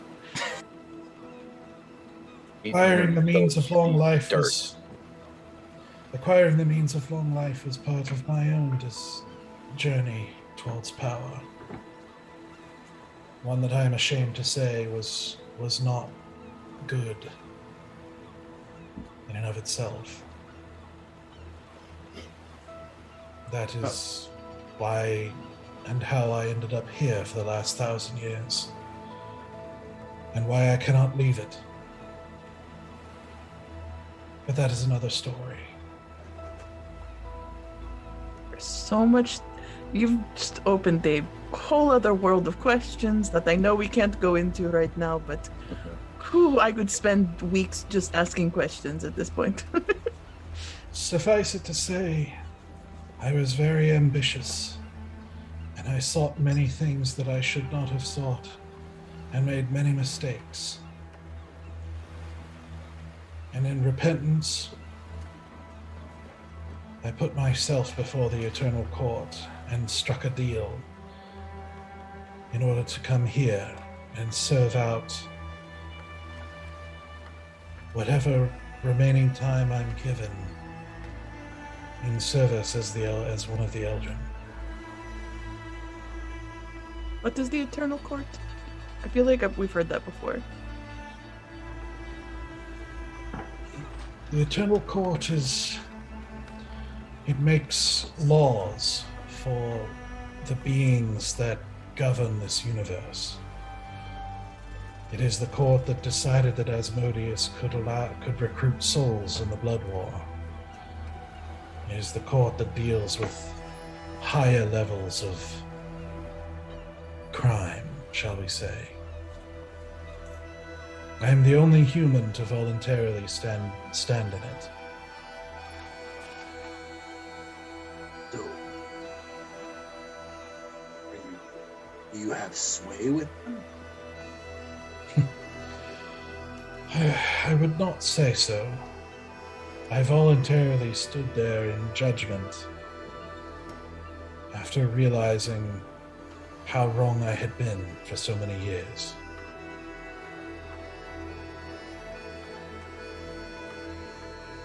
It sounds like the group may be able to force the people might go back. Well, there's often... The Eternal Court is, well,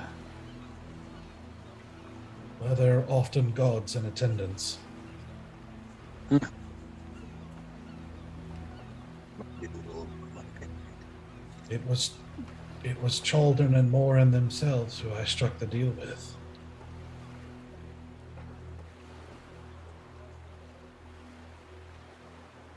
I just get very quiet very quickly because I'm just staring at Stoic this man talked to your god.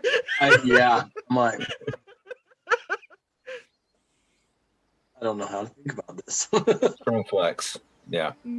Strong. I'm gonna drop this strong name flex. right here. Yeah.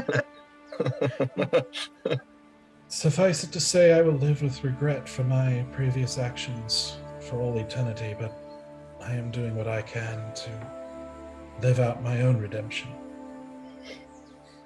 I hold on to my necklace very quickly when he talks about regret.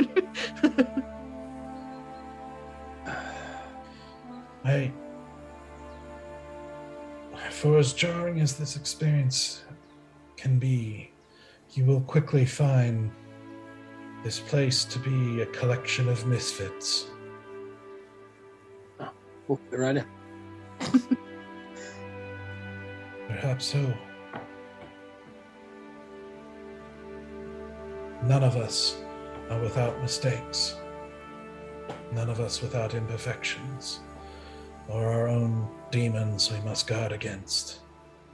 Metaphorical demons, of course. Some. Suddenly everyone stared at me very, very quickly, and I was like, I don't know how I feel about this. Technically, I'm ascendant of devils, not of demons. Though one can say that the Eldrin also guards against literal demons. I'm certain there was a joke there, but I'm not clever enough to say it. It's fair. Neither am I. So, are you basically propositioning us for a job of sorts? What does he require of us? That is the question. And the short answer is yes. To be perfectly straightforward, we are always looking for those who demonstrate the willpower and integrity required to do this work. Those who are willing to give their very soul for the good of all. Though Very presumptuous. Very accurate. I've already done that. We just had this conversation. well, he's looking at you as he says it.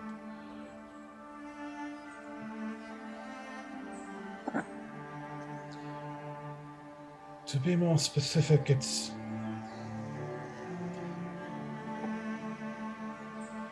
is not in opposition of your various purposes, dreams, or commitments.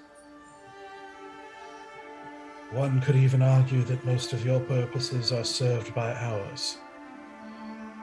After all, a paladin cannot serve gods if there's no universe left to serve them in. As one example.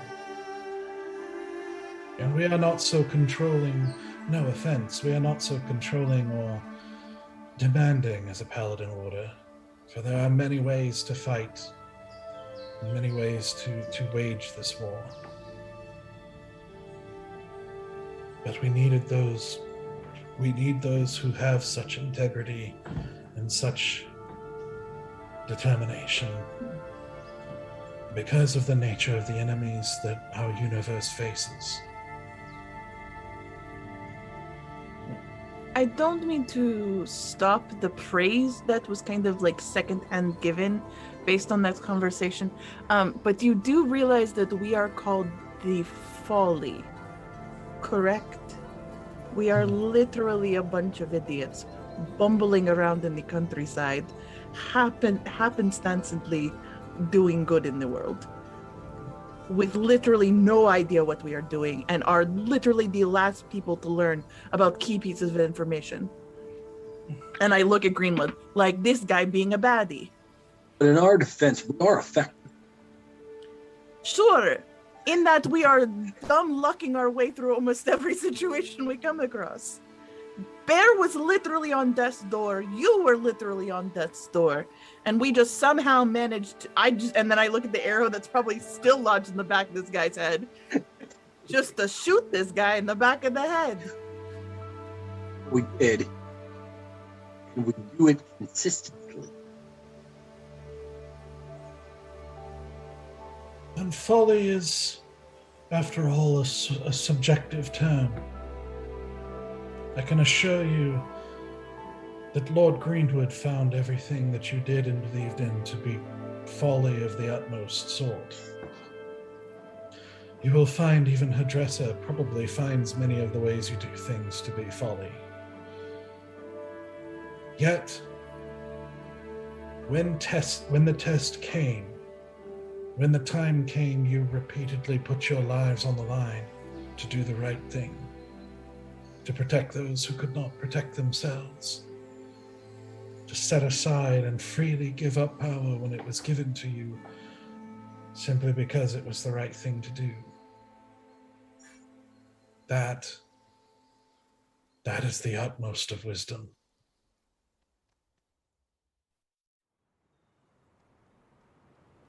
Again, I don't want to shit on the good things you're saying, but we also were just dumb enough not to know that what we are giving up is actually really valuable to us. I don't know if you know this, we don't actually get paid consistently. We put our lives on the line constantly, and our bank accounts do not consistently remain accessible to us because there's too many other people who are saying, yeah, I'll pay you later, and then they don't do that, and then we make and hold Asura's hand. Asura instantly whips and looks at you. Just say thank you. Thank you. We can take compliments. I think we've earned them at this point. Yeah. I'm just not good at compliments. I know. It's okay. We can take one here and there. Mm-hmm. Mm-hmm. I do not let go of Stoic's hand. I'm just like, Stoic's holding my hands. Because I can tell that's what it is you just not wanting to take compliments and lie. We can take one here. Although this is a somber choice, and one that must be made with certainty. And so I do not wish to sound like I'm giving you the hard sell, or at least one of you. But Valan, I believe you'll find this organization to be of particular interest. As the one who led the Eldrin before me was someone you are very familiar with. That I'm familiar with, that I know, or that I know of? The one you seek.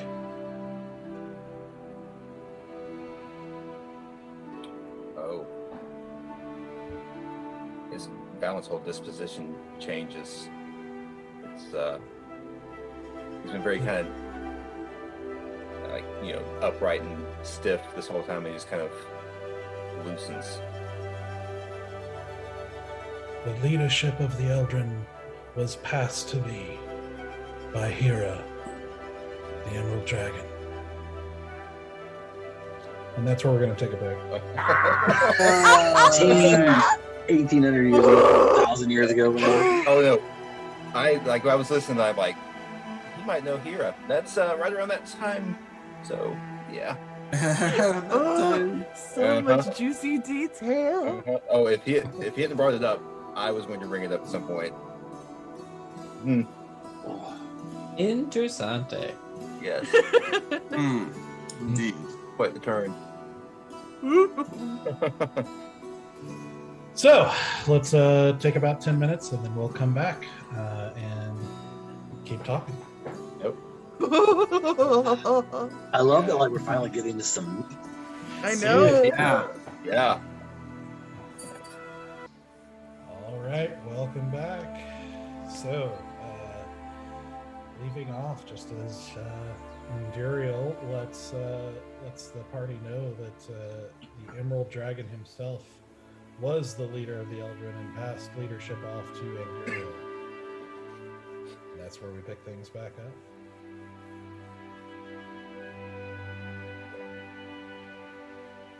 I don't know what to do with that. I spent so long just searching for any morsel of knowledge on Hira and his location, and now I've got someone who actually knew him.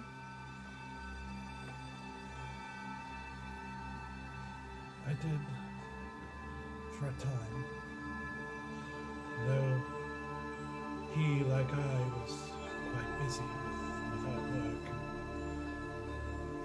Not call us close, but I knew him and worked with him from time to time. You say he passed on leadership to you. Was that because he disappeared, or was that by choice? It was the passing on was by choice. He came to me one day and told me that there was something that must be done, something that must remain secret, but that was vastly important. And so he asked me to look after things while he was gone. That was over 1,000 years ago. And I have not seen him since, nor have any of us heard anything. And I'm afraid the only person he gave the details to was the Dragon of Mirrors. What do you know about Dragon of Mirrors? She often works with us as well, though she is far more independent. She roams the earth doing whatever she sees fit. So it can be hard to find her at times. But she does her work quietly and, well, you've already seen the fruits of some of her work in Orthocris.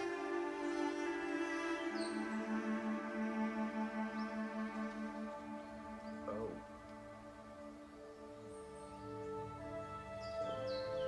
She's the one that is responsible for this redemption. Indeed.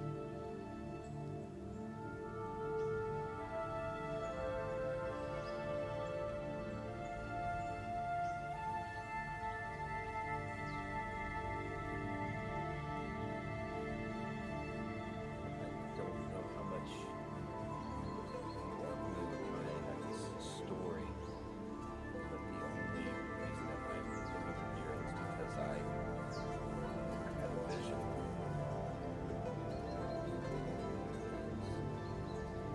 Once I came out that vision, I realized that it was meant to drive me towards seeking Kira's location, whether his tomb or where he's been for the centuries that he's been missing.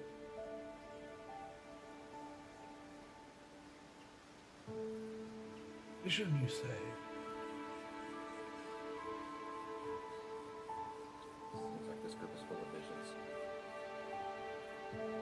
A visionary.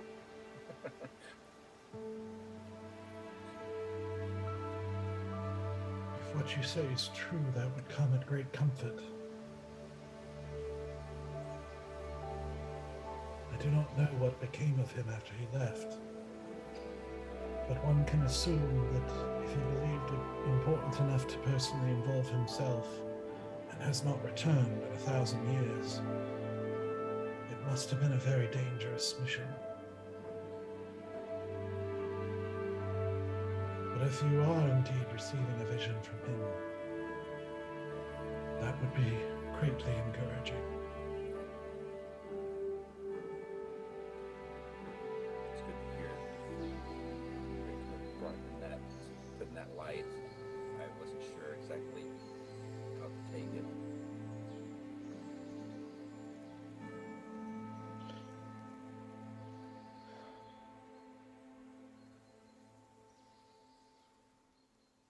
I suppose anything is possible, but I'm not certain why a malevolent force would take if you pardon my terminology, a no-name monk and lead them on such a journey.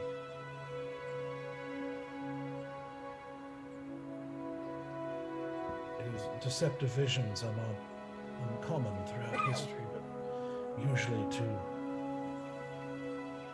more meaningfully bad intents.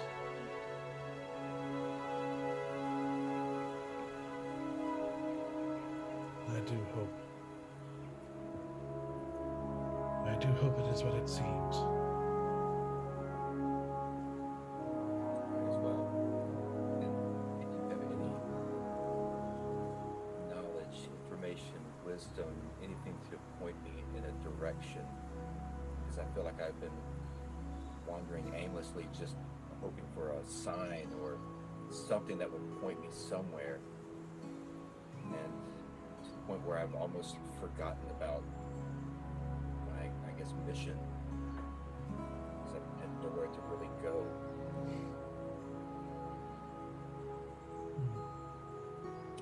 had Sapphire Queen that mentioned the dragon mirrors. Sounds right. Yes, I think it was, yeah, I think somebody mentioned it, because I know we've heard about the mirrors before. I have heard of the dragon mirrors, but it seemed like her location was just as mysterious as Heroes.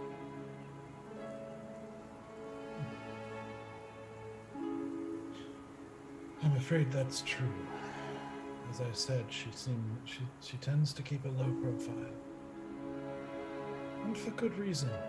A being of her power would be sought after by many if she kept to one location. And many with malintent.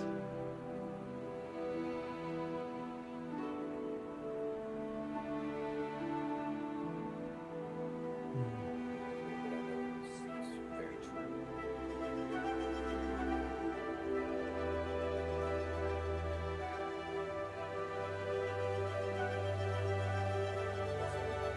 Slightly closer than I was a few minutes ago.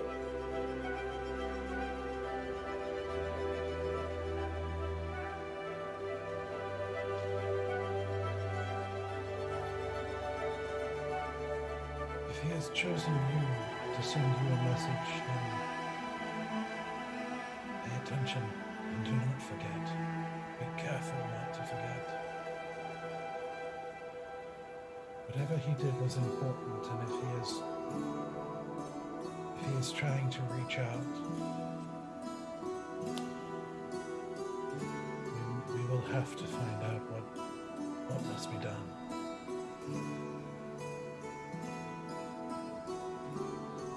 He's very important, and his lack of presence is felt, not just in the Eldrin, but in the world itself.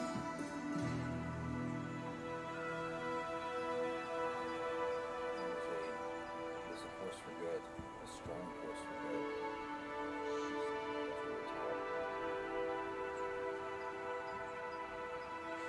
He was indeed.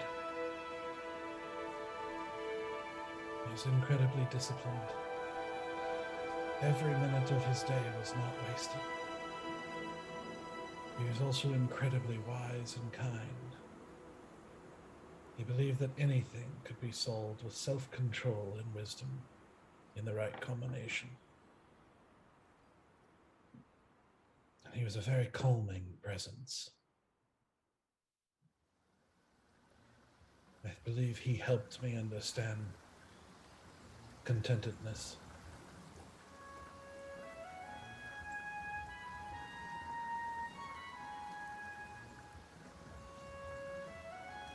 I very much hope to find him one day. I'd like to experience all that myself.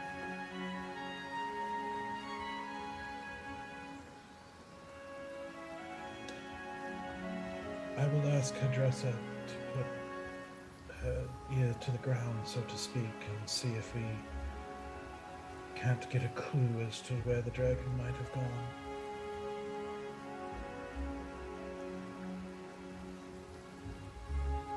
Are there any patterns or anything when it comes to the Dragon of Mirrors? Things that are kind of calling cards or anything that is particularly noticeable or felt in the realm? Like, what does she do?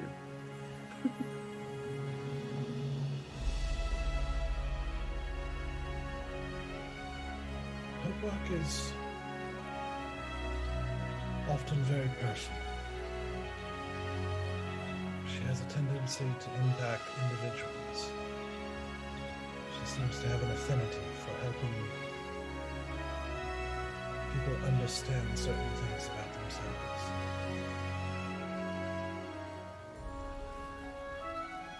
As with Orthocrisper, she apparently saw something in him redeemable.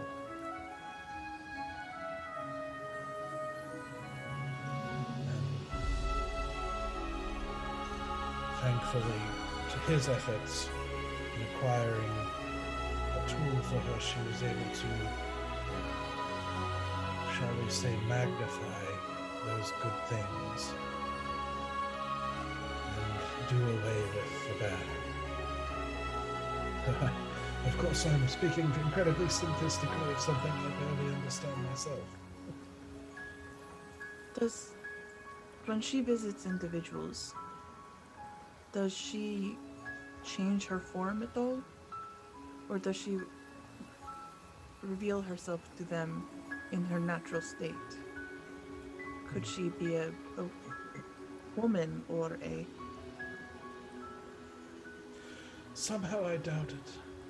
A dragon of her stature would cause quite the commotion and draw quite a bit of attention.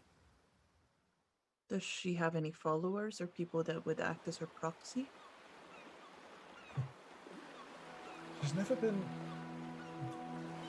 contrary to what you might know of most dragons, she's never been quite the kind to accumulate followers for herself. She seems preoccupied with her own purposes. But such is the nature of some of the seed dragons or seed creatures.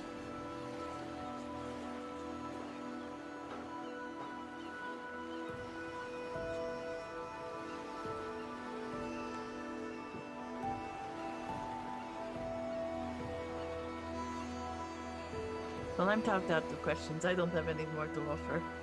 Just thought I'd ask.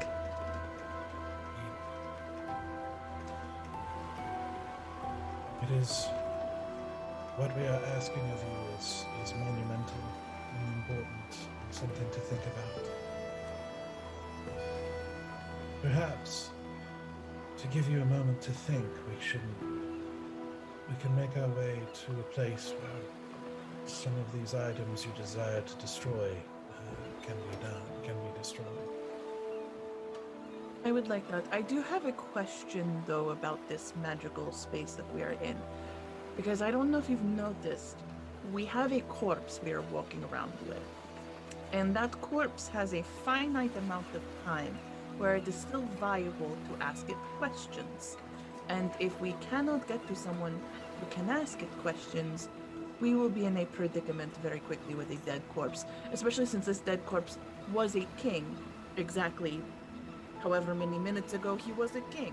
And we also did tell the people of Corandia that we weren't going to fuck with their politics, and then promptly turn around and fuck with their politics.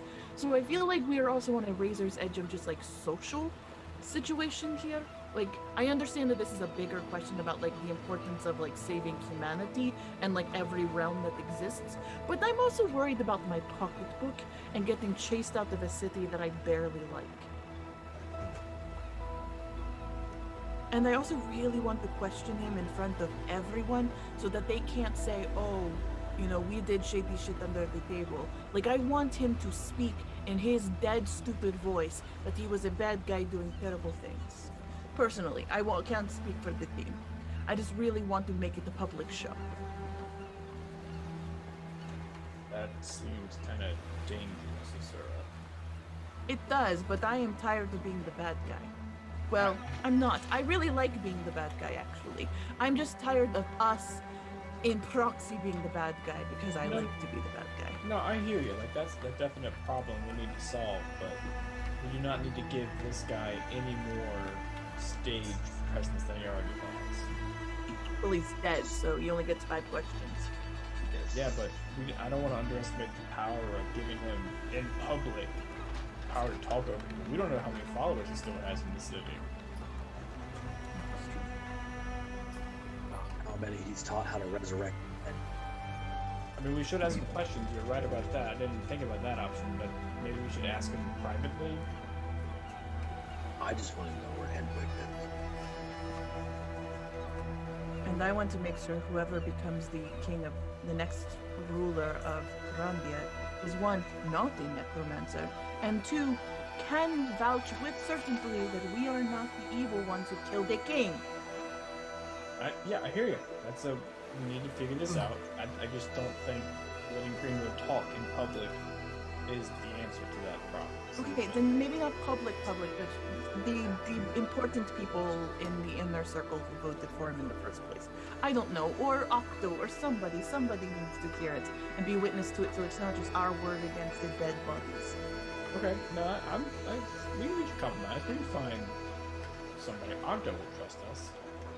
Well, Octo's going to have to cast it since, and I look at Stoic because I don't think anyone else can cast it these days. No. We just have a finite amount of time to make this decision and get our asses back to Corandia. We decided we can't cut off his head and take it with have his whole body with us, right?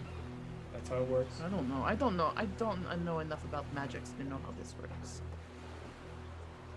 If that is what you wish, I believe I can help. Talk to him. Help with which problem? We had a lot of problems there. Yeah, we spoke a lot out loud. Yeah. To speak with him. Oh, we can cut off his. Oh, speak with him now. Oh, gotcha. Don't we only get one? I'm familiar with the spell. We only get one chance though to talk to him. Right. Mm-hmm. Yeah. And if we don't have at least one witness that can vouch for what we heard, it's just our word against the leadership of Corandia. Who says we only get one shot? I thought that's what you said, that you can only talk to the dead once. When I was a cleric, that was my limited power. I don't know if that Although holds for everybody. if I may, I would have to speak with Hadressa, but she may be able to help with. She does, of course, specialize in the control of information. And she may be able to help with dispersing certain compelling information in a way that conveys the desired message. In other words, she may be able to help you with making sure that the truth is revealed. question you have to answer is, how do you want it revealed? Do you want Corandia to know you were involved at all? I ask because there are certainly benefits to maintaining secrecy in your involvement with slaying Greenwood. However, there are also great benefits in being held responsible for it. There's certain to be a good amount of reward, and he looks at Asura. If it is And I done, like a if it is done in the right manner, you can certainly stand to gain much from it. Personal already accumulated maybe much power among the people of Corandia, and that we're beginning to make ourselves target in power. I would be fine with keeping our name out of it. That's my outlook. I happen to. Listen, I love money. I love all of the riches and jewels. I love that. It is great. But I also liked my anonymity, and I've already lost too much of it by becoming a member of the Folly and a defender of the realm. And I would very much like my name to not be any more present on people's lips, if I can help it. I would also go with the notion, that being lesser known is also fine, but I would also like to say that if you can make some kind of hand note to say that Greenwood had wanted me to be the court wizard of Chronicles.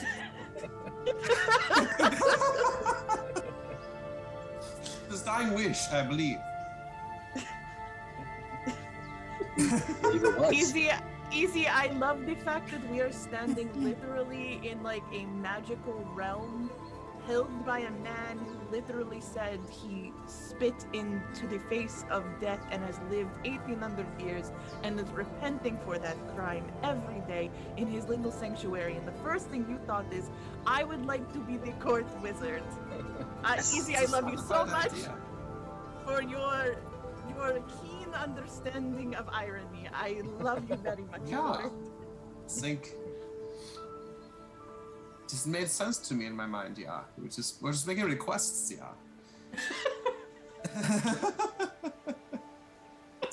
Obviously, he's capable of doing anything he pretty much wants to at this stage. I think the biggest thing, is to figure out the story behind the whereabouts of Endwick. I don't think we need to bring the body back.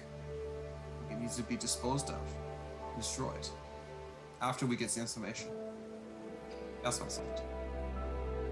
Well, if Hadressa is going to help us to move this knowledge around, Hate the story. to weave a good tale, I really don't know what we would do with the body. Is the body necessary to the narrative? The last thing I want is for him to be a martyr to something or held in esteem in his death. As the shortest reign of a king in Corandia, he will be forever known as the prince of... I don't want that bullshit following his name for all of eternity. He doesn't deserve it. He deserves to be forgotten. I'm with you. Deserves to be known as evil. And that's why I think we should get rid of the body. I think we should get rid of the body because he's a necromancer. I will say that part of me wants to put it in a very awkward and embarrassing position to be found. But Make it. no, I don't know if that's the right avenue to go. Alan, you've been very quiet about this. What are your thoughts? Yes, well, say that notoriety can provide access, whether that's to information, to opportunity. It's something to consider. I'm not strong one way or the other. We already have access, though. We are defenders of the realm. We are the Folly. We are the slayers of one of the necromancers. Like, we already have. We literally had people clamoring for our attention. Not even 5 minutes after being on trial for potentially like crimes against the realm. We have the people. It is not in. It is, well, rather assumed, based on how these things typically go, that you would almost certainly be promoted. Most likely to true member of nobility of some sort, which usually comes with land and other sorts of interesting opportunities. But it is that's what, of course, as he said, does provide access and a power of a specific sort. In other words, advantages that the anonymous won't have. But of course the true is said in vice versa.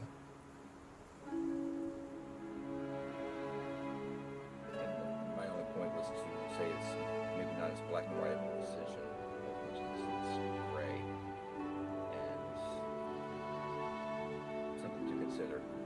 I will, of course, go with the group and with the decision of the Folly. I just thought that would be something that would be heard. Perhaps we should listen to what he had to say first, and maybe that will sway our decision whether or not we should be more known or comfortable in our current state.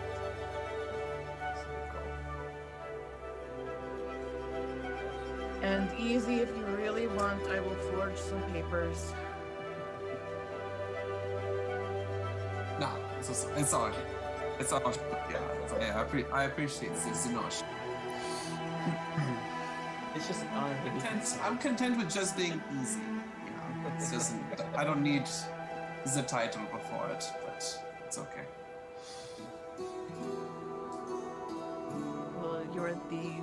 Well, you're the Follies wizard, so there's that. It's good enough for me. I do find myself curious if this time around you have developed an opinion on who should take the crown next. Not this again. I actually have a. Not an asshole necromancer? That's really it's a pretty low bar at this point. My vote would be for Stern. I don't know her name. She reminds me of Mrs. McConnell. Hadressa? Like, my vote would be for her. I just feel bad for the previous king. He wasn't a bad man. He just... No, and Greenwood's the one kind of Undermining the whole thing. Yeah. But I don't think he would ever have the will of the people on his side again. I think too much damage was done, too much besmirching of his name, too much frustration amongst the people. I don't think he would be able to hold their trust again in the same way, even if it was revealed that he was trying to do good. My say would be the Lady Empress, yeah. I think she's proved herself, yeah, as a powerful ally. And I know that she's got some vampire issues, yeah, but that's okay. I mean, she's not... Excuse me, Easy. Shut up. A most curious slip of the tongue.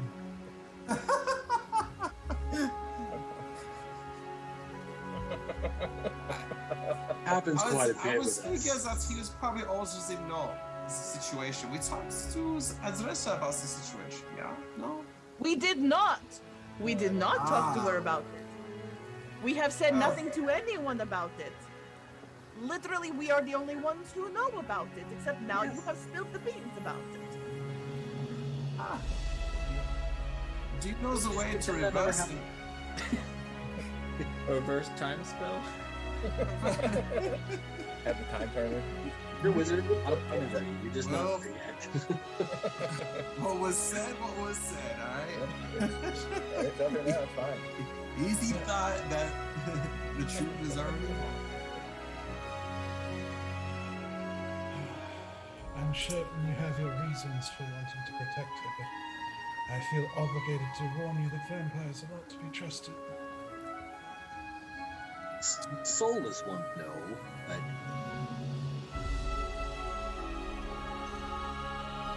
She and your friend, Ortho Chris, have more in common. And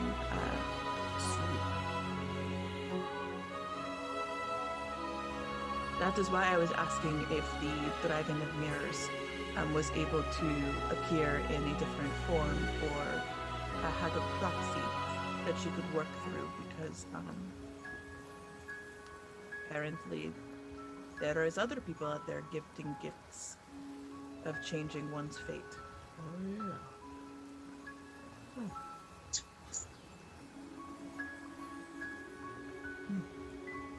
That would be extraordinarily powerful magic. It is hard to believe there's more than one wandering around redeeming evil creatures. I don't know if this one did it out of the goodness of their heart. Why do you say that? If I understood her story correctly, it was done more as a punishment, wasn't it? Or am I misremembering? So what you were told is that Empress had a dream and went to just a random part of the road and met this woman who basically looked into her and Okay. told her that there is a way, but there's a cost. That everything has a cost and some things can't be undone. And stabbed her with a long shard of something. And that's Okay. And because the eyeball had the scar on it, and like he Yes, said it that he makes went you- out and gave her something and then stabbed and then the thing. That's Yeah. why I'm trying to Okay. put. I'm like, Yeah, is this the no. same? No, it You makes were- sense. You were connecting the Oh. dots very well, actually. We're on to you, Doug. No more Lord Greenwoods. I guess I should spell it out that I'm like, this is. If for anyone who doesn't know, I've been the one with the like conspiracy boards behind the scenes. So this is all I do is just like try to connect dots on things that we're told at one point or another.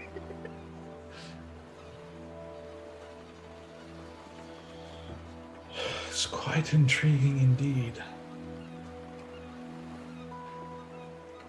It might be worth having some sort of communication with Lady Empress. She's currently kind of in the wind a little bit because, well, she's in deep trouble for telling us all the things she told us. But Hey, now but the and- you guys dead now. It's like Greenwood's Well, gone. Yeah, no, she should because respond. sure, but not the one who Oh, turned her. Right. well, and that, yeah.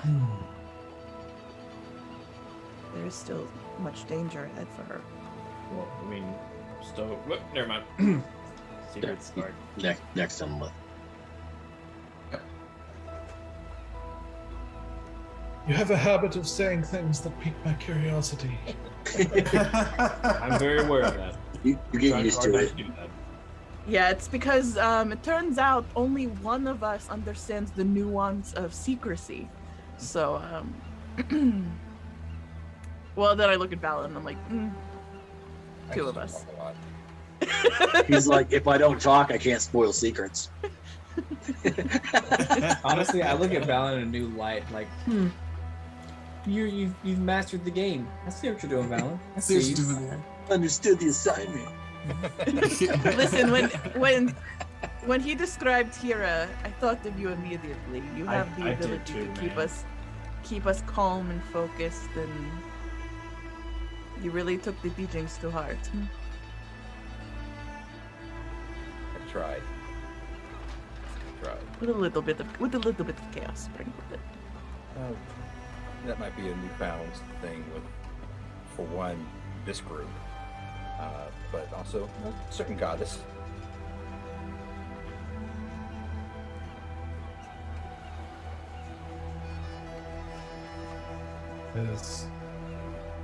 His eyes like kind of fall to this like little symbol that you're wearing around your neck and everything.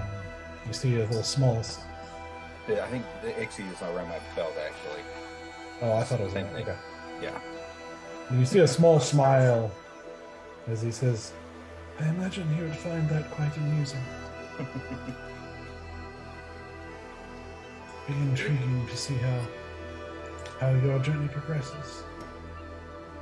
It's certainly unexpected. Perhaps that's the point of the goddess of luck.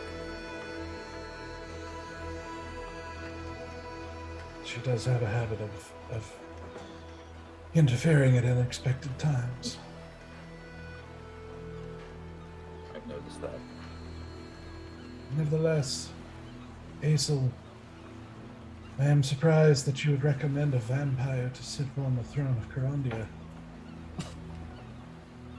If you knew the history of Carondia, you would find that quite a thing to think about. Oh, you're talking about Shastran? I am speaking of Carondia's long history with necromancy beyond Shazran.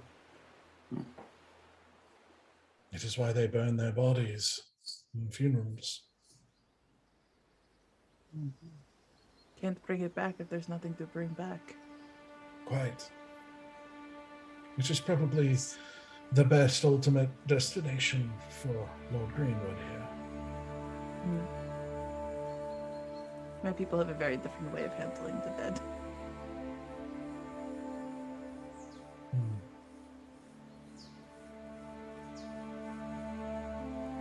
Well, would you like to go destroy items, or would you like to do something else at the moment? Let's destroy some items and ask some questions, yes. Which would you like to do first? Destroy some items, really. I don't want to keep carrying these around if I don't have to. Well, some steam. Yes. Gives us some time to think about the questions we want to ask. Yes. Who has the items? Where are they physically? They're in the bag located? of holding. Oh, okay. It Yeah, I've got 'em. mage hand. Yep. Can I cast Mage Hand? I don't think you can. Can you in here? His You can try it. power is different, I think. Sure, I'll try to cast Mage Hand. Does it appear? It appears. Ah, yay! There. Ooh. And I look over. What was it at? Was it Stoic the one who tried to cast a spell? Mhm. I look at Stoic and give him a wink. So yeah, I use the Hey, Mage that's Hand. that's my thing. Sorry, TM Asura. So, pull out some of the. We got some rings, right? Some of the evil like black magic rings. Yeah, the necromancer rings. Then there was a necklace, and then of course Shazran's staff. Genre Yeah. staff. Yeah, that's a big one for sure. Probably best if you keep it in the bag until we reach the destination. Oh, okay. They Yes, happen. yeah. They often have compulsions of their own. It's probably Yes. best not to Yeah. expose. Yes, it do. Okay. As Look did at Stoic. as did the necklace that you already sent along to be destroyed once. Was that what? You gave it to Hadressa. The necklace. That's true, that we Stoic did. had. We did give that necklace to Hadressa. Yeah. Please lead the way. All right. As we like walk a little bit, I do want to ask a question to Enduro. Okay. As you do, like he leads you through the door back through the door you came, but you don't end up in the same place that you like arrived just before you ended up in this room. It's a different place now, and you find yourself looking, basically at the bottom of what looks like the inside of an enormous sphere. That seems to, the inside of this sphere just going up for miles and miles and miles. You look up and you see all along the inside of this sphere, you see what looks like the reverse, like it's like the earth turned inside out. Not like an earth that you know, but like you see like forests and a desert in one place and mountain ranges and all these other things. And in the middle in the sky, you see other like rock, like giant, almost like mountains, but basically just giant rocks kind of floating in the sky with, you see water, like waterfalls falling in different directions. You see like a river, like just a massive amount of water in a stream floating, like winding its way through the air, as you see like fish kind of like in the river from a distance. And you see even some of the waterfalls like curve at different points and like kind of end up falling in different directions. And you just see it's like this world turned inside out where the physics don't seem to apply in the same way. And as you kind of walk along this, through basically like a vivid green field along the bottom of this sphere, you ask him. Yeah. So you know a lot, so I don't want to tell you anything you already know. But in my order, the Silver Flames, I was taught a legend that we were started by one man named Enoch. He had a kind of a revelation where he actually met the gods, and this was hundreds of years ago. I've never met anyone who was around at that time. You're actually, I believe, older than Enoch was. I was just curious. I mean, I was taught it as the foundation of the Silver Flames, but there are some who, some think it's actually real and that he was a real man, that actually happened. Given what I've, learned while traveling with these guys, there's a lot I don't know. So have you heard of Enoch? Do you know of this story? I have heard the story. I have never met the man personally or directly involved myself with their affairs, as their purposes are admirable but not my primary concern. And neither in my past life nor in my current circumstance. I should say, however, that there have been what one might call false paladin orders, less than genuine paladin orders that have arisen in different times in history, who call themselves paladins but either have no power or draw their power from something else while masquerading to be good. However, the Silver Flame has been around for a very long time. In the name of gods and in interacting directly with many clerics of many gods, and there does not seem to be any much indication that their power is false. Your power is false. It seems to be a genuine circumstance as far as I can tell from a distance. Well, that is good to hear. I just didn't want to... I don't want to believe in a lie again. I've been taken for a fool a few times. That is... Yeah. False paladins, like they got power from something that's not a deity. Where'd they get their power from? It's far more often to see short-lived groups of people who are of knights or bandits or mercenaries claiming, the name paladin, but not.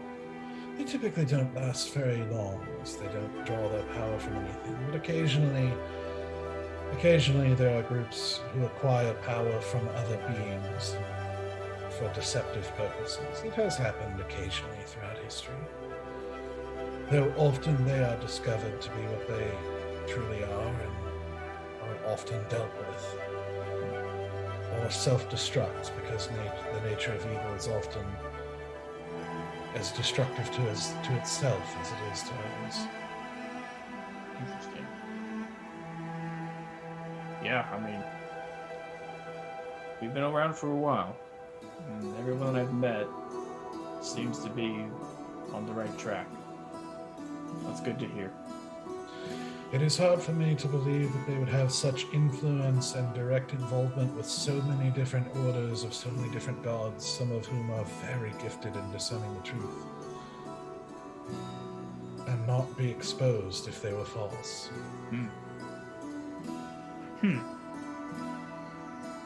Okay. That is good to hear.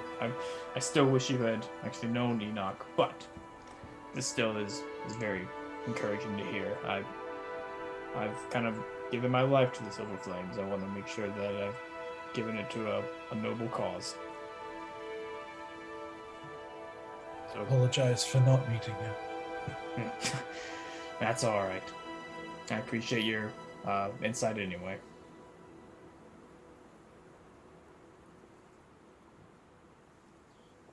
So as you continue to walk, you walk through a few more of these strange rooms that eventually end up kind of in a stone hallway, standing before a large set of doors. And he kind of pauses for a moment, just softly, kind of to himself, and he kind of nods, and he's like, "It is good. More purpose will be good for him, I think." And then he reaches up and with a large click, he turns the latch and opens the large door, which opens a little easier than you would think a door of that size would, but opens it into what appears to be an extremely large chamber, but it's hard to tell for sure because it's pitch black. And with basically just a little bit of light coming from the hallway behind you, it's kind of spilling into what looks like just very flat stone in this pitch black chamber. And as you walk inside, Enduriel says, "Arcthurian, I've come to visit, and I've brought guests." And you don't hear a reply, but he continues to walk forward. And he reaches a hand up, and you see just a small little white light appear from his hand and kind of floats just in front of him, just revealing a little bit of the floor as there just continues to be flat stone as you continue to walk, 20, 50, 100 feet out into this enormous chamber. And as he had talked, you can hear from the sound that it's apparently a large chamber. But eventually, the light begins to reveal a really large humanoid figure that probably would be 20 feet tall if he stood. With his back facing you, you see this sort of hunched figure with its knees pulled to its chest and its arms wrapped around its knees and head down. As you see torn, dirty white clothing, like kind of almost hanging off of him, with large wings protruding from his shoulder blades, but that are torn and eaten away, leaving very little but like skeletal remains and bits of feathers and what looks like old flesh a little bit. And you see him through the tatters of clothing, you can see kind of pale, sickly skin that is just covered in scars. of various kinds and shapes and sizes.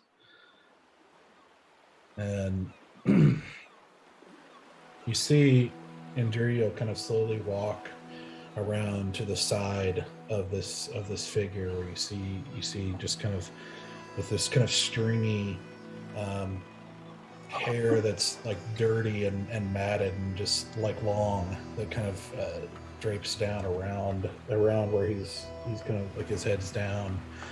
You see he was probably blonde at one time, but isn't at the moment. And I recognize him, the Celestial. I'll tell you what, roll a religion check. 15, probably plus stuff.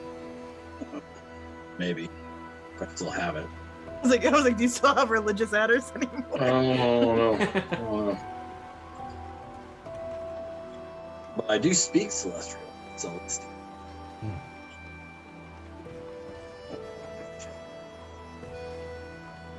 There we go. Okay. Ooh, I do have adders. That's an 18. 18. Okay. So, of the illustrations that you've seen, or that, like, you know, what little you know, like, you don't know a whole lot because of your lack of training about the specifics of celestial creatures. You do know enough to know that this whatever he is probably or at least once was very powerful. You've seen images of really large kind of angelic figures but they didn't look gaunt and, you know,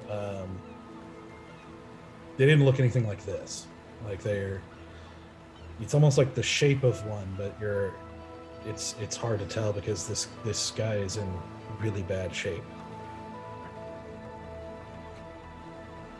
And Enduriel kind of walks around to the side as you hear him sort of gently say, Arcthurian, I have a noble purpose for you, one that only you may accomplish. And you hear the figure say, go away. As you hear this resonant voice that seems to speak with a number of voices at once in perfect harmony, giving it this sort of weird layered effect. And Enduriel, just still with this softness in his tone, says, I'm afraid not, Arcthurian. You're being called to serve. And you see the figure's head lift up kind of slightly, like almost like the phrasing that Enduriel used grabbed his attention. And you see just kind of, you know, through like the strands of hair or whatever, you see eyes sort of like sidelong look out at Enduriel and at you. Eyes that seem like they see, but they seem to have, like, their color have just faded. And like drained of whatever life or vitality it might have had. And as he looks, Enduriel turns and turns to you guys, and if you would, set the first one before him. I take out the staff of Shazran first. You take it and set it down on the ground, kind of between Enduriel and Arcthurian. As you set it down on the ground, you see Arcthurian's eyes kind of fall. Like he lifts his head up just a little bit more, revealing kind of a gaunt face with like sunken cheeks and just like drained, malnourished features as he looks down at the staff as he stepped back away, and you see his like upper lip lift up in a bit of a sneer as he looks at this item. So he takes one arm from around his knees and reaches down and wraps his hand around the staff. And there, for a moment, nothing happens. Then you hear what sounds almost like a vibration noise, and you start to see golden light starting to appear from within his clenched fist, like kind of arcing out in these beams of light coming out from his hand. As you see in the staff, this cracks of golden light start to appear on up and down the staff on either end of that's kind of poking out of either end of his hand. And you hear this vibration noise kind of just raised to a pitch until there's a crack that just echoes through the chamber, and you just see the staff sort of explode and dissipate in a flash of golden light as it opens his hand, and there's like a subtle sparkle of this golden light that fades, and there's nothing left. You see him take his hand and just wrap it back around his knees.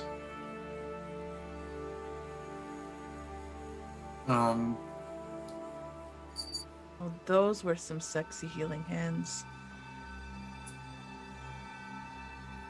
That was beautiful. Impressive. The world would be a better place without that staff. Am I done? Not yet. I go and I grab the rings and the necklace. Is there a necklace too in there? Yeah, there was another necklace. There was another one like the one we saw before. Correct. So I grab all those items and I bring them all out. Also the tainted holy water, or the corrupted holy water. Yep, corrupt holy water as well. Mm-hmm.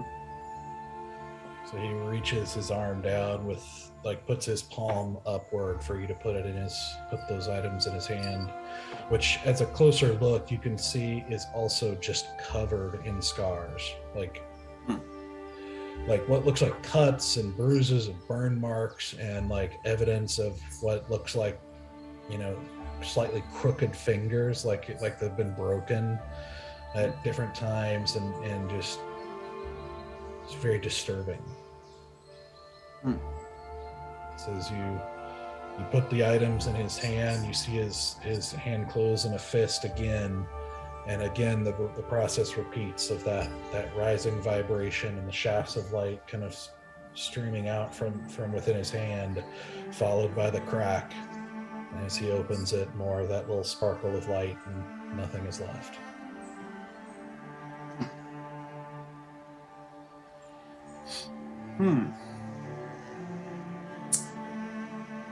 Believes that is everything now.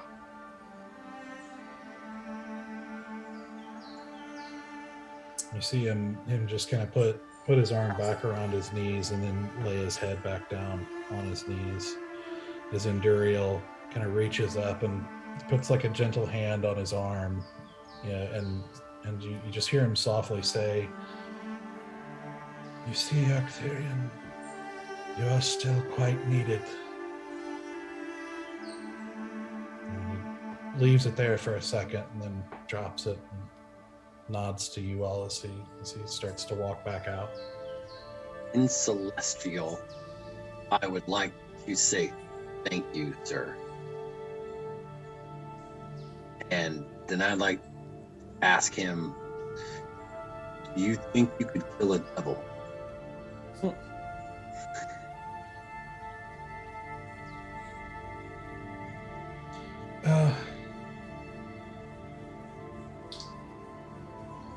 You see like his head, like the figure's head move a little bit, and Enduriel says, "I'm sorry, Arcthurian, I believe we're done. Like, you may rest." Oh, he understood what I said? Damn it. Mm-hmm. Please, if you will. And he just gestures very clearly, like, you can see him kind of like running interference for a second. Like, yeah. Never hurts to ask.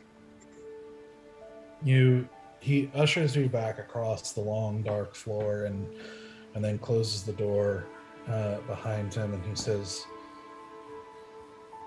"My apologies, and you have no way of knowing, but that was perhaps the wrong question. Arcthurian, you see, was a great commander of many angels, but he was taken by one of the lords of the Nine Hells. He was captured and enslaved. That might have been the wrong question.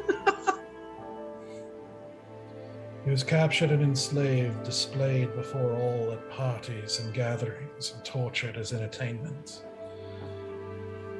What bragging rights a devil lord would have capturing such a powerful celestial. And so he was continuously tortured and defiled. Many missions were sent to rescue him, but failed because of this particular devil's power. When one finally succeeded, instead of immediately escaping with his rescuers, Arcthurian turned his wrath upon his captors. He slew many devils and obliterated a large number of enslaved souls in the process. He even scarred Glacia, his enslaver, who cast him away in a moment of fear. His acts of vengeance, though frowned upon, could be forgiven against the guilty devils, but the reckless violence against the helpless enslaved souls destroyed for all eternity, that was a far greater sin.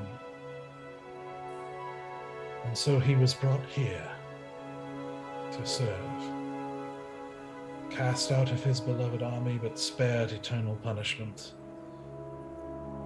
He now refuses help, nourishment, or affection. That room he is in is what he wants it to be. And unlike us, his external appearance reflects the state of his soul. I'm afraid all we can do for him now is give him a place to heal, give him time, and perhaps, I hope, occasional purpose to give his life meaning again. As I said, the Eldrin is a collection of misfits, a quiver of broken arrows. So you can see, young Stoic, why that might have been a delicate question.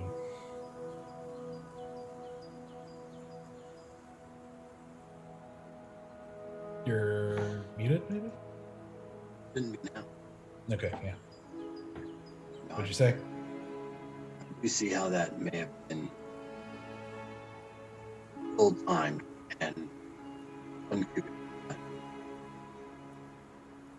He does seem like the type that could definitely help me out of the situation. Especially if he almost struck down one of the Lords of the Nine Hells. I do not believe he would have been able to strike her down, but he inflicted a wound which is impressive enough. In any case, in his current state, I'm not certain what he would be capable of. And you have to understand the amount of profound regret he is experiencing, as his violence against the devils was what made him what he is right now. He has much to work through. He will find it. That is my hope.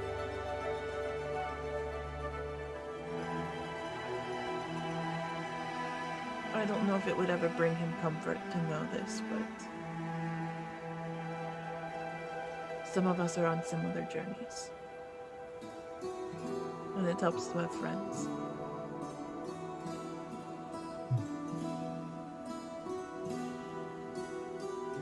I shall relay that to him when he's had a chance to recover.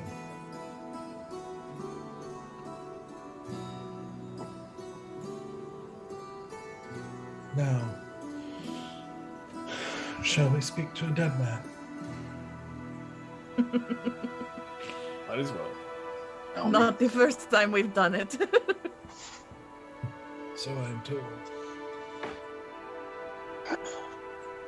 So he again leads you This time through what looks like the bottom of an incredibly large canyon of just beautiful colors, just striped with like red and yellow and orange and even some greens and purples, and just almost like it's painted, but it's enormous.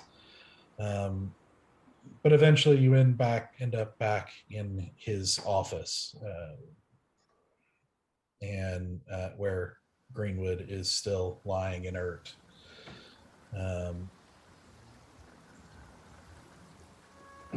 He then takes like Greenwood's body and sort of props it up against the wall. You see him kind of crouch down in front of him, and Sorry, before you cast your magics, Easy, could you pass me the little pouch with the crystals? Yeah. And so I pull it out of the bag of holding. And it's leather pack. There was a very, very big version of this crystal in his sanctuary that we had to demolish in order to do damage to him. And I wanted to know if these were connected to him still. may I? Easy? Yeah. And so I hand him over. Okay. So he takes the little case where they're kept that you took, and he kind of observes it for a moment, sort of seemingly like just kind of, you can just see kind of his wheels turning as he looks it over, and he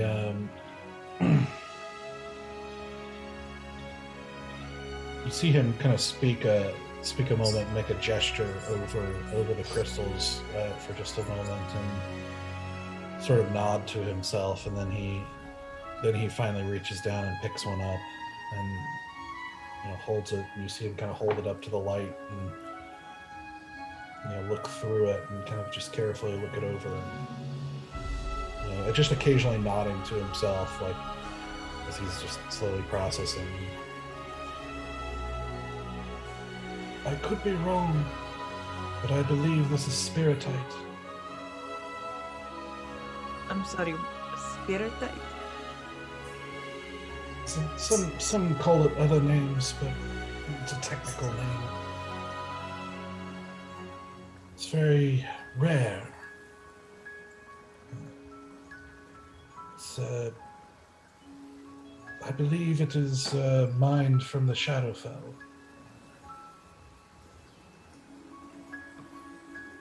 Well, he had some on him, and a big floating one that fell into a deep, deep, deep chasm. What is it?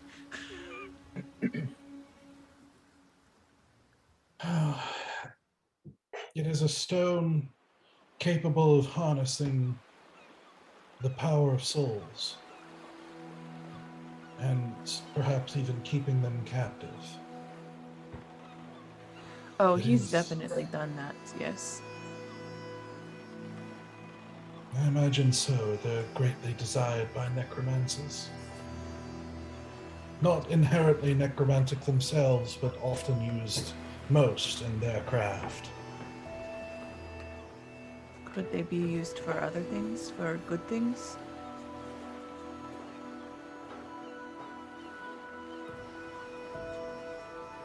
Suppose that is a topic of, one might say, universal debate. They do not sever the soul in the way that, say, pursuing lichdom would. But they do draw power from the soul in a way that weakens it. And of course, there are many who believe that a soul should remain untouched. Believe it morally wrong to tamper with a soul, so to speak. But I admit there have been some who have made use of it. One Aesel you may even be vaguely familiar with, as there's a very large one sitting under the throne of Everwind. imprisoning a great demon. I'm sorry, what?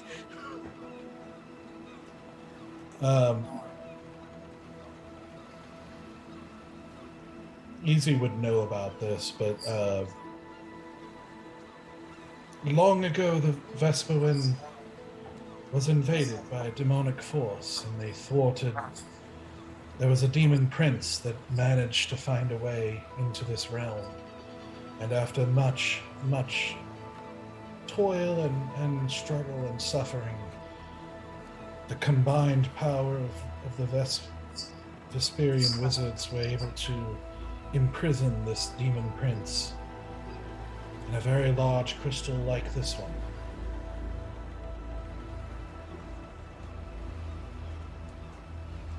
Which now sits under and behind the throne of Vesperwind itself.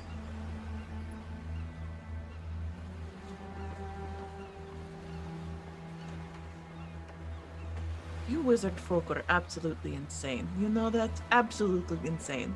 Why would you keep a demon in a crystal at your palace? Why? I don't understand. You magic folk are so strange. I don't understand it. Demon Prince is something other than a demon. It is the Abyss's equivalent of a ruler of the Nine Hells. They're exceedingly powerful beings that are not easily destroyed. I imagine that after waging such a war, the Vesperwind may not have had the power to truly destroy it. It's possible they still don't, but it's also possible, knowing elves, that they kept it as a source of pride. But there it stays imprisoned. Well, I'm imagining these little ones cannot hold a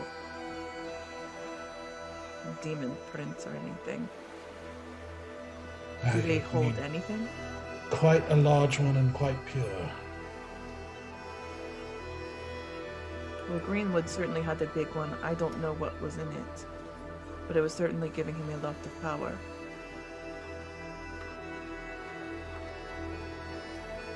It's now deep in the cavern under the manor of Arkil. It can be used in a variety of ways, but were it me, I imagine I would be slowly drawing the power of any captive I took and storing it. Part of what the whole also room full of souls. a room of souls.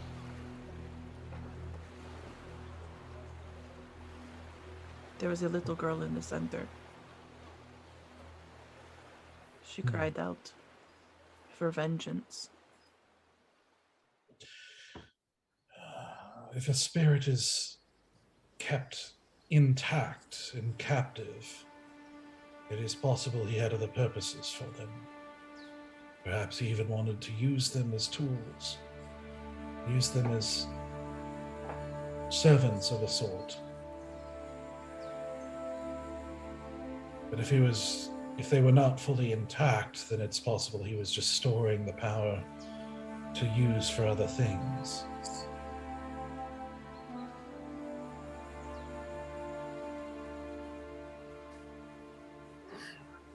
I guess I just wanted to know if these crystals were worth holding on to or not. As I said, I suppose it depends on where you find yourself on that spectrum of debate.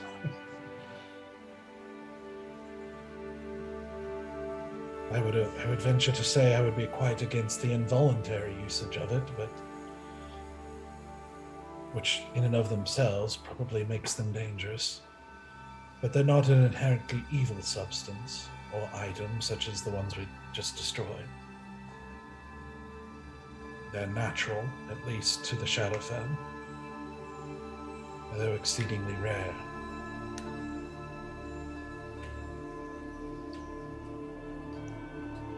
I'm not sure what the right answer is here, because and I bust out my sapphire daggers. I don't necessarily find it wrong to take a little bit of life from others, but I don't know. Yeah, just as some are against the existence of weaponry in the first place, and others believe it depends on how it is used. They're pretty and shiny, and I like the sounds people make when my knives go into them, so that's where I stand. Well, unfortunately, I don't know that we have the time for exploring such ethical debates at the moment, but shall I arouse our friend? So to Yes, speak? thank you. I appreciate the sidetrack, and I'll take the crystals back and hand them back to Easy. If you decide to keep them, I would be very careful, because in the wrong hands, they could become quite a problem. And if they are discovered, they might attract the wrong kind of attention. As I said, they are very rare.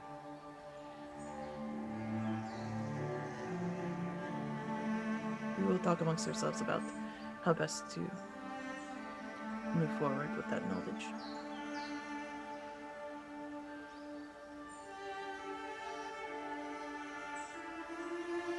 Again, I debate.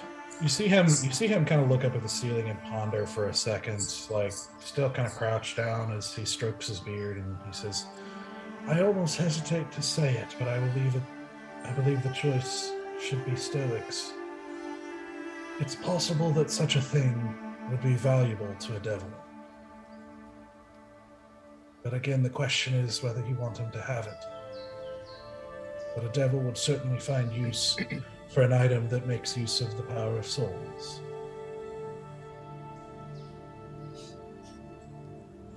I considered it. I would have to think on it. Indeed you should. Carefully. Very well, let us get started. you're a very powerful wizard, but I just, again, double check our, dot our I's, cross our T's, all that nonsense. Do we need to tie him up or anything, or are you confident that when we bring him back, we'll be all right? I'm quite confident. Okay. That's all I need to hear. Pull out my saber blade. Go ahead.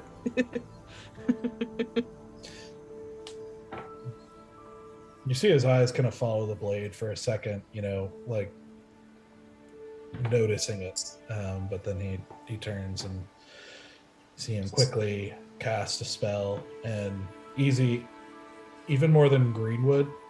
So Greenwood, when he cast that spell, it was with a speed and precision that kind of demonstrated this intense practice. When Enduriel does it, it looks as easy as stroking his beard. He just doesn't. It's it's effortless. It's he's not even thinking about it. It's just he just quickly does it, and it is a level of effortless, even way far beyond Greenwood. like a fanboy. He is in some ways it's what Hadressa and Trill are to Asura. It's you're seeing this what what every wizard strives to be. It's right. So as he makes his gesture and whispers the spell, you see the body of Greenwood kind of move just slightly, and you hear this rasping as it draws in this raspy breath, and you see its head just kind of tilt up a little bit into the side and then wait. Stoic, would you like to go first?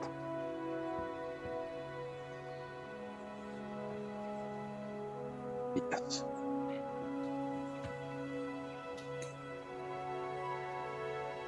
How do we find Stoic?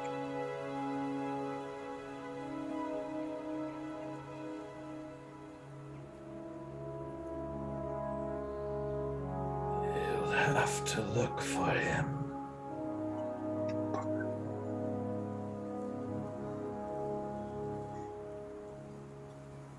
I had a feeling. I know we have many questions to ask him. I will not waste rephrasing. Yeah, I can't speak for the other three, but I think it's fine if you want to have another try at it. We might lose one of our other questions. I would say we probably lose question number 4. Because I'm not giving up question number 5. Let's ask him some more questions while I think about how to phrase this. Maybe you should ask your question then, Asura. Do you want me to ask number 2 or number 5? Your top one, your big one.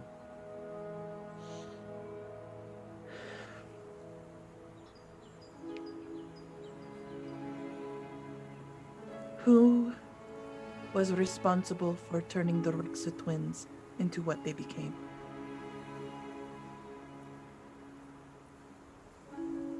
Necromancers.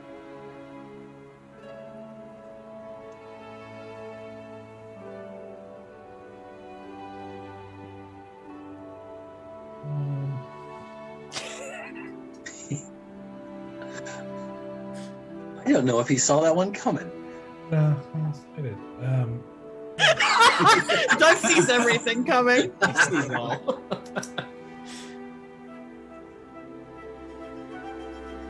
Thinking about your phrasing. He says, I know, I was trying to be so careful with this phrasing, and I hope it worked.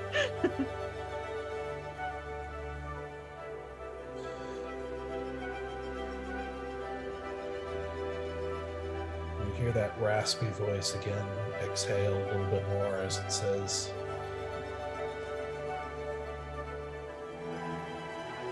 "A temporary partner, another wizard."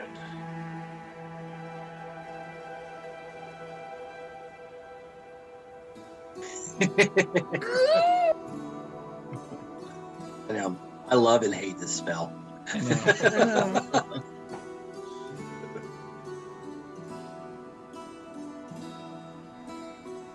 know. Any questions of where I think some of those 3 that we have left, we can lose 1 or 2 of them if we want to. I want number 5. Yeah, I'm interested in 5 as well. Mm-hmm. We wrote down our questions so that we could make figured. sure we had language. Ask the 5th one so that way we can see if we're gonna need more questions. I want the names of every Kurandian court member who knew your secret.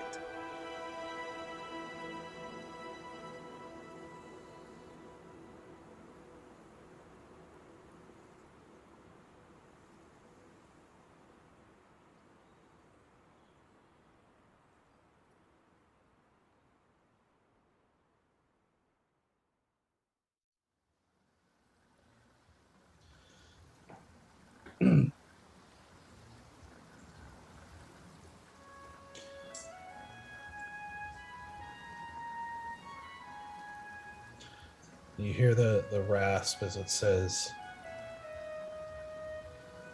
"You killed them all except Inthrus." What? It's true, we killed Ranmon. We killed Ranmon was the only court person. Well, you also knew, well, there was Duke Duke Colton. Holton and Duke Einho. Well, we didn't kill Duke, I know. Yeah. Interesting. Duke Holton, Duke Einho, Lady Inthrus, Ranmon. Because Kotak wasn't a member of the Yeah. court. Yeah, neither was Belladonna or Vander. Since he would keep the circle small. Mhm. That's what Inthrus told you too. Like she said, even like a lot of people he used or did deals with didn't necessarily know what it was. He kept it very specific as to who knew the truth. Yeah, I was just worried that she may not have known that there were some other elements, like there were some other people involved. Like, because she was like, I knew what I knew, but there was people that knew other things that she didn't know, and I wanted to make sure there was no loose ends in Coronian court. Yeah, I don't want to get played again. Well, I apologize for wasting that question since we already kind of knew the answer, but... Oh, that was good. It's not a waste. That's genius. Clarification. Yeah, it is. We have two questions left. Honestly, I kind of don't think, based on how things are going, we're going to get the answers we want from either of these two questions. Do you at least want number 3? Because we need to know the source. I mean, we can ask it, but he's just going to be very vague with his answer. We can try it, but we're not going to get what we want out of it. And then leave number 5 for Stoic for clarity. Yeah, if we have a question remaining, my thought is to ask how to contact Conduit. Yeah, that's what I wrote for number 1 when I originally wrote it. I was like, do we want to ask it generally, or do we want to ask how to contact him? If you want to do that for number 4, do that for go now. Do that now. Yeah. Ask how to contact him. Mm-hmm.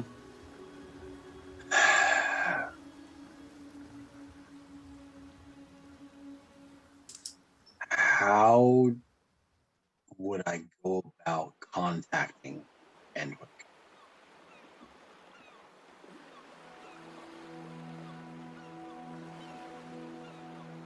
Go and make yourself prey.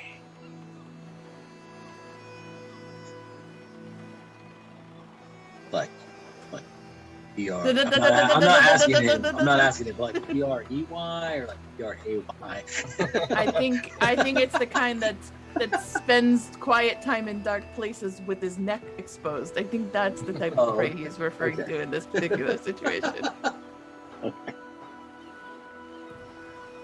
right. Do we want to ask the number 3 question, or does anyone have I know that Larry, you wrote down a different phrasing. Yeah, just to keep it.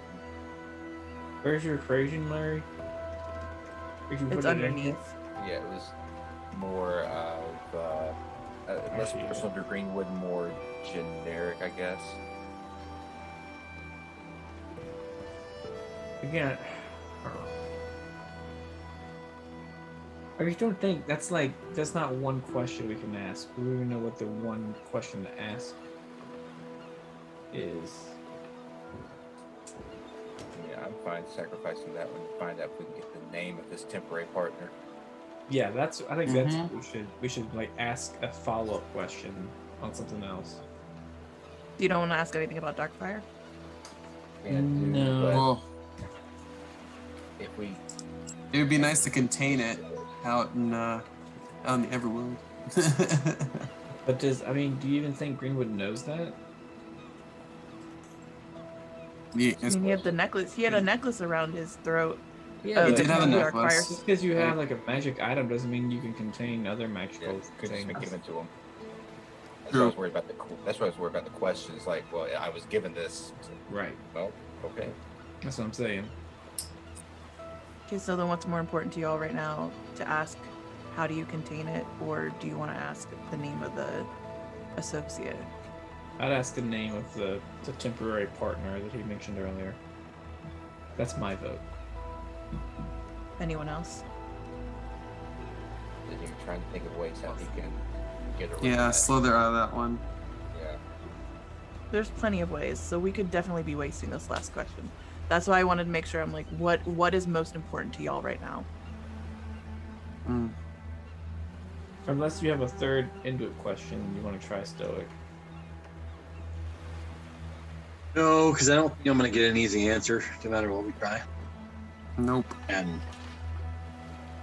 so, yeah, I'm good. I think there's other routes to find him.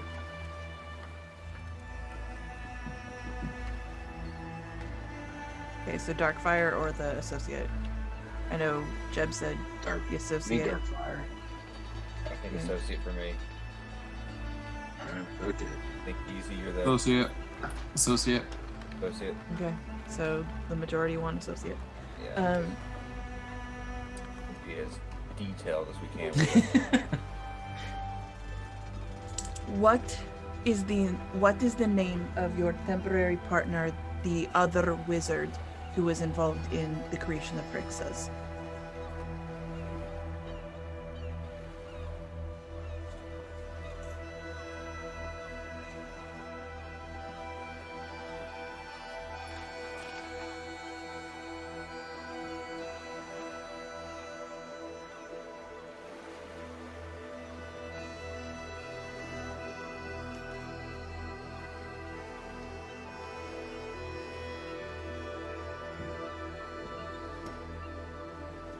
Its name is Go and Die and Rot in the Nine Hells. And with that, you hear the last kind of rattle as his breath expels and his body slumps over again. And Andurio says, "I don't think he liked you very much."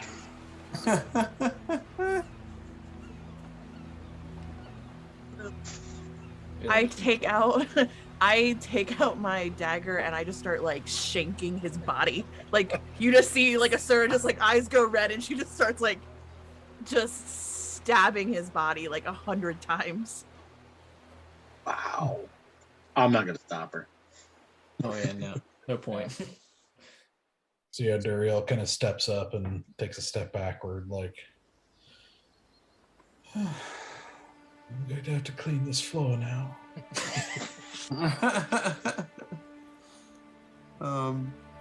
I go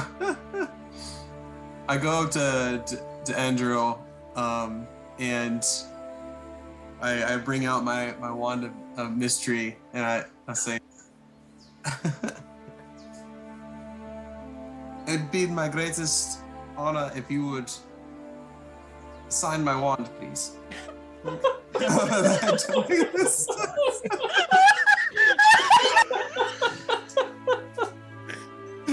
Listen, I'm a fangirl, but even I have my limits. That is amazing.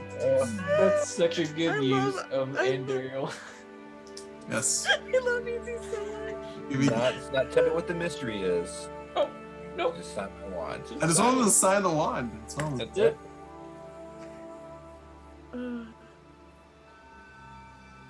He kind of puts his hand like gently on the wand and kind of pushes down a little bit. And he's like, I appreciate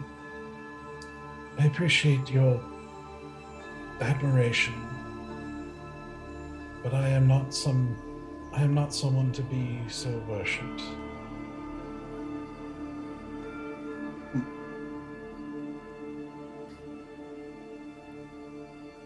I just admire your ability and grace. One day, I wish to have your wisdom. Hopefully you can gain it sooner than I did. Indeed. Well, When she gets tired on her right hand, she switches to her left hand and keeps going. I am gonna walk over and kneel next to Asura. Just kind of like, not like force myself, like kind of put a hand on her shoulder and try and block your attack a little bit. I'm just like, I turn to look at you and there's probably guts or whatever. I've mincemeated this torso. And I'm like, what? I think you made your point. I understand. This is a very frustrating and upsetting moment. If you want to talk about it, we can, but I think you've made your point. You want to step away and have a moment?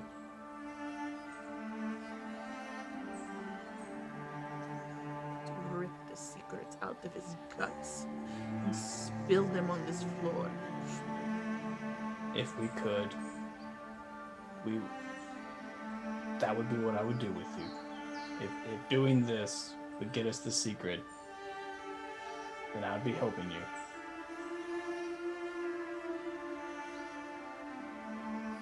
I believe Greenwood is suffering a fate far worse than we can imagine. So I just take my daggers like to my chest and I just like lean into like bear. Yeah, put an arm around your shoulder. It's alright. It's alright.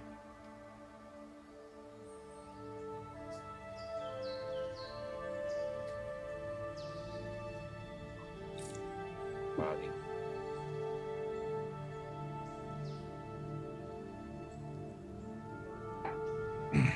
Well, we shall have to burn this body, of course. yeah. I can take care of that if you like. I can also, if there are no more questions, I can return you to Elduin if you like. I actually do have a few items, if you could maybe help us figure out what they are. Over here. Yeah. It's true. Of course. I produce the boots, Look. the cloak, and the necklace, but however you Uh, want to do that. Yeah, for time's sake, I'll send you Okay. that items works. later. Yep. We'll just say you had him identify each of them. Yep, totally works. Before you send us back to Elduin, do you have a land that is desert? In your magical little realm? I do. Could we walk past it on the way back? Of course. Thank you. He takes you back through the doorway that you came through again, and this time as you walk through, you're blasted in the face with heat. Dry, intense heat, as you are suddenly standing, and your feet sink a bit as you are standing at the top of an enormous dune of sand, as you see like sand, like the wind just kind of gently drifting, sending bits of sand drift across them as you overlook just a vast amount of these dunes just continuing on and on. Reminding you very much of like central and northern El Raqqa, where there's some parts were more rocky desert, but others, this is like, the desert. For the rest of you, you know what a desert is, but I don't know that any of you have actually been to El Raqqa. And you can see, like, one of the things that strikes you is that although you might have seen pictures or imagined or known what a desert is, you weren't prepared for how large the dunes actually are. They're actually very, like, impressively sized mounds of sand, creating this kind of miniature mountain range, essentially, of sand, with these dips and valleys of, like, not mountain size, but you know what I mean. They're just very much larger than your mind realized before standing there and seeing it yourself. As you're kind of under a very clear sky and a very intense sun with this extraordinarily dry heat just beating down on you. And you just see Asura just stand there for a second, just like take in the heat. And I unlatch the cloak of warmth and I put it down on the ground and I just like unhook my armor and just like open up the like chest plate and drop it on the ground in the sand and unrobe the top half of me until just my undershirt. And I just like put my arms out and I just like take a deep breath and I just experience the warmth of the sand again. And I just like start like weeping, like just standing there crying.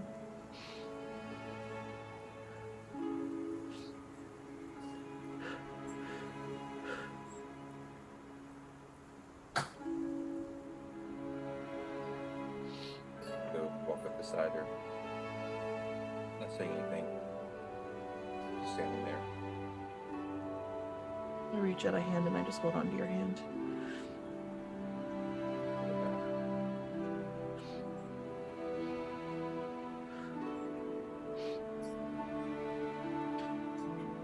Thank you. And I just slowly start putting my stuff back on. No, Stoic's beat red and turned his back to her when she started to take off her armor.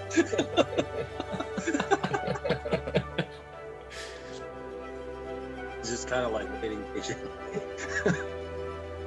Before, like once I get my stuff back on, I get down onto my knees and I put my hands into the sand and I like take a big fistful of it and I turn it over and then I open to watch it like slowly go through my fingertips. It's very smooth, and very familiar. And I just like say it in Infernal, Rieta, I miss you so much.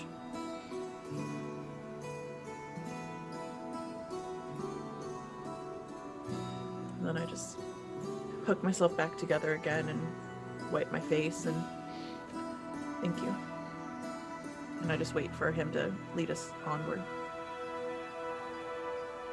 He just nods gently and waits for you to kind of get yourself back together and turn and leads you back out.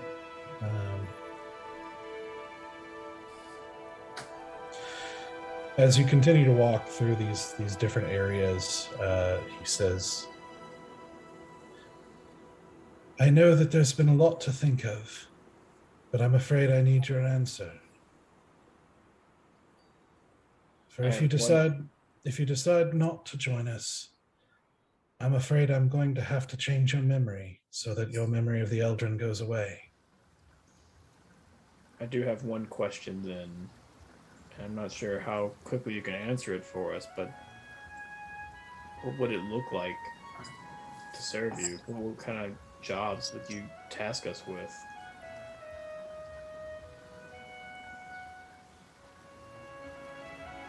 It is impossible to know for sure.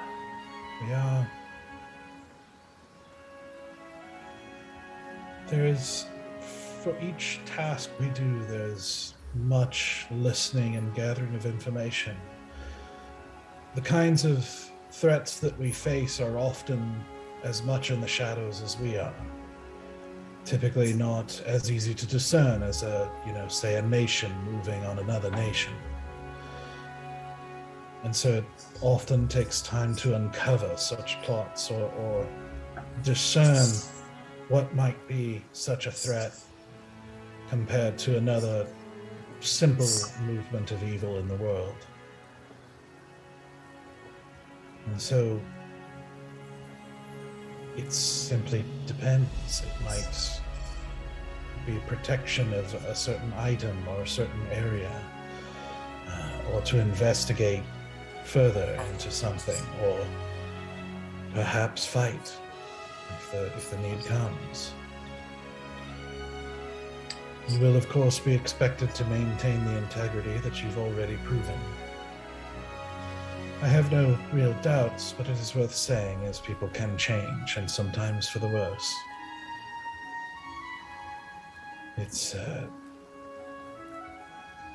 I'm afraid it's a bit vague. As I said, we're not a paladin order. We don't have strict rules or laws that you must maintain. It's simply a judgment of character that we have to make constantly to ensure that the right people are doing the right things. You will be required to keep it a secret. I look at the boys instantly. Just like, Look at me. I've been good. As I said before, we are not as powerful as we once were. It is very important that we be able to move without drawing too much attention. So even when you go and do something, you'll have to come up with a compelling story for why you're there and what you're doing and why you do what you do. Secrecy is our greatest weapon at the moment. I don't have to sign anything, do I? No. What happens if we ever change our minds?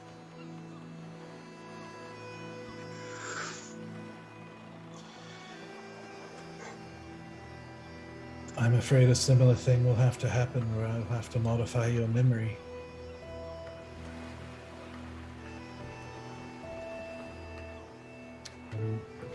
It would not be my intent to make you lose things not related to the Eldrin. It is not always... The mind is a very complex thing and not the most precise of things, so I cannot guarantee retaining all the memories you wish to. But it is simply a risk we cannot take. Such intimate knowledge being available to those who are not committed. It's not easily something you can walk away from. Just wanted to make sure that it wasn't like, we'll have to kill you. No, yeah. I imagine there's a part of Hadressa who believes it would be cleaner to do things that way, but it's not our way. It's, I would say typically there would be goals or tasks, but you would have a greater deal of autonomy on how to handle it. And we are also, it is, I believe, something where you can still pursue a lot of your own desires and dreams or purposes.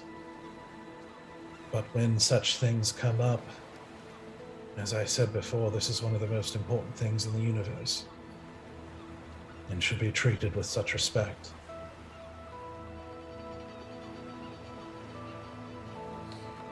I look at Asura. All or nothing kind of thing. All of us or none of us. Yeah, I was actually going to say the same thing. Mm-hmm. Look at Asura and go, this is your chance. This is your choice. If you choose not to do this, that's fine. We can do our own thing. But just know, I support you either way, but this is our choice. This is your chance to join the fight. I know that you have become very close, perhaps even a sort of family. But such a choice must be made individually. And I would be lying to you if I said that it would not be very difficult to continue working together when some of you have immense, very important purposes that they cannot tell the others about.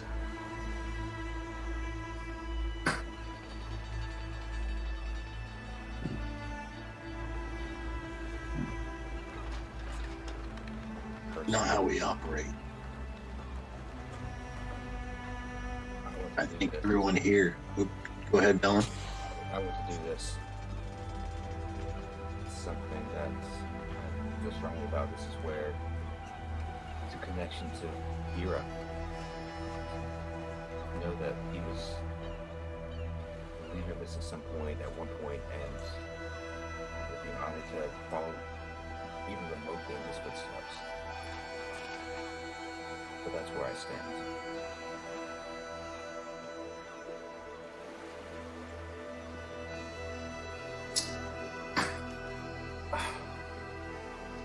I would be honored as well to serve at such a purpose. Isn't I? Yeah, I'm in. I don't want to sound callous, and I do believe that doing right for the sake of right is a worthy cause. But you've spoken a lot about what we would do for you, and very little about what you would do for us.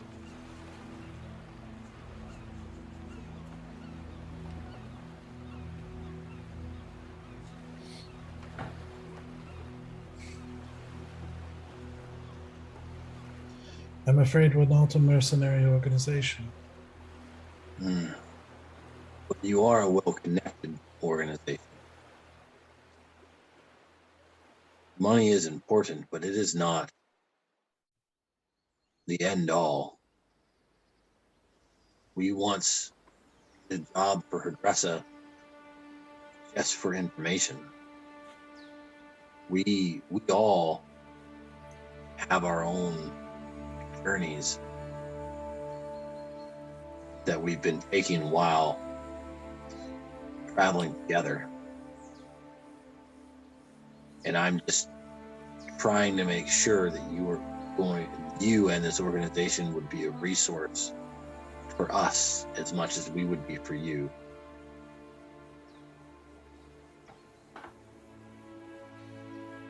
Yes. My direct involvement is limited. As I've told you, I cannot leave this realm. And anything I create here cannot leave.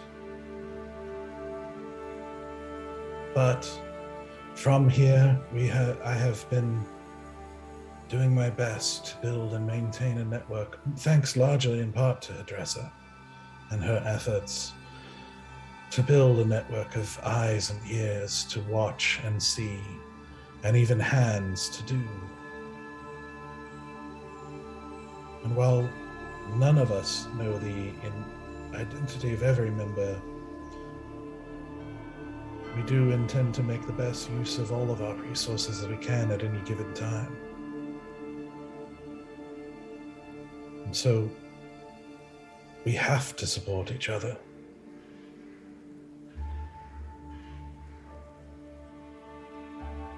Things that threaten the Veil are not small threats. It takes a combined effort to stand against them.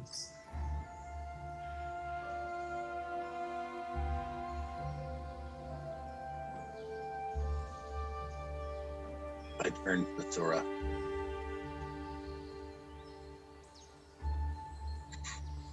I know where you go.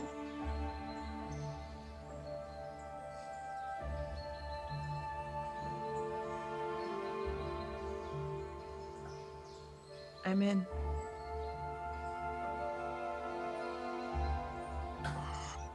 Unanimous it is.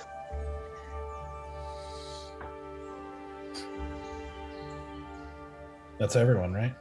Yeah. Yep. It's everybody.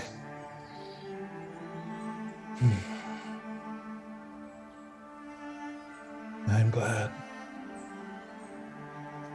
I'm very glad.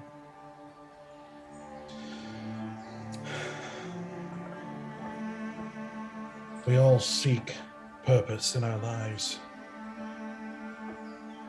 This is one of the greatest purposes you can find. It will be hard, but I do not think you will regret it. I will send you then back to Elduin, if that's where you desire to go.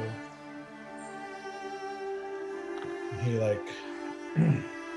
he pulls out from his robes a small little book, and he opens it briefly and takes a second to read for a moment and says, "It seems you will not be able to return to Greenwood's estate in any case. It seems to have collapsed." Luckily, we have houses. No, the one in Arkhill. Not the one Yeah. in... Yeah. Yeah, his estate. Yeah. His estate is collapsed.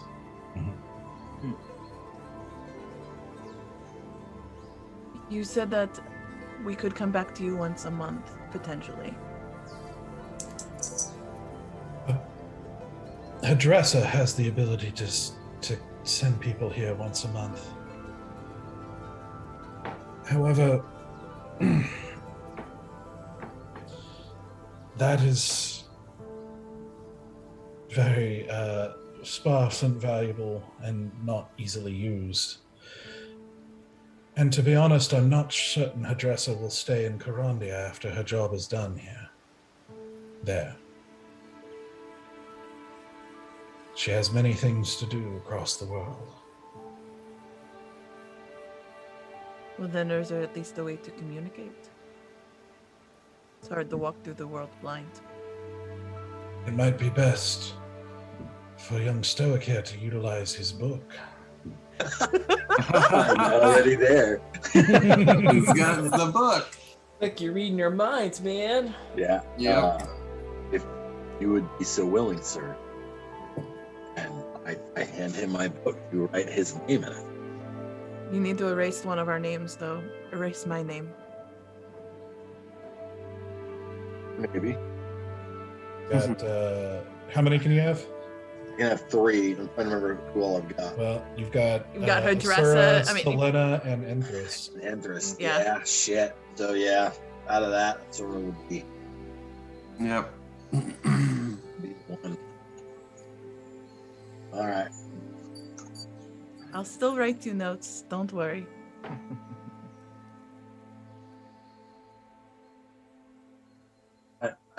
I cross out Asura and I let him write his name.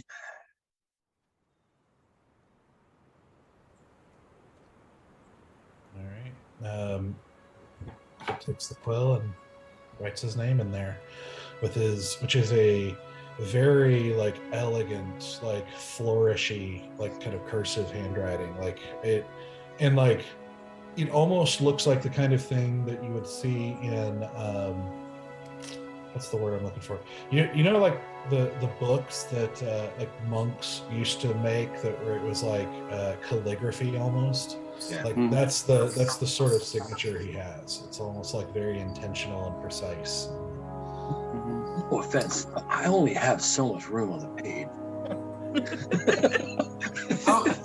I'm like Like- John Hancock's Yeah, his name just- on the page. Little names, and he's like, boom. and Easy's actually like really jealous in this situation. He's like, Of you course. can say autograph, but I don't. That's how you get an autograph, easy. Asura is 100% watching this man, how he uses his hand to write, and I'm just like, just keeping it in the back of my mind. Apologies. My handwriting is not as precise, but it's been an old superstition of mine that names are important and should be treated with respect.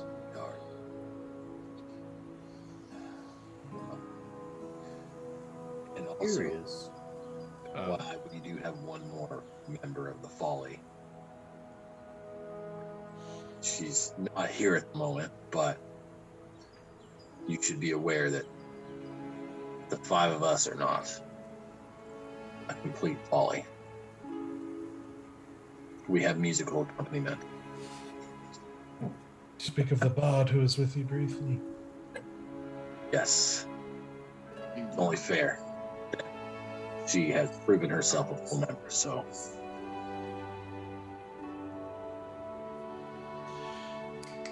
Very well, but I'm afraid she hasn't proven herself as a member of us yet. And should be. Unfortunately, I would have to ask you to maintain the confidence even with her until she has earned such a place.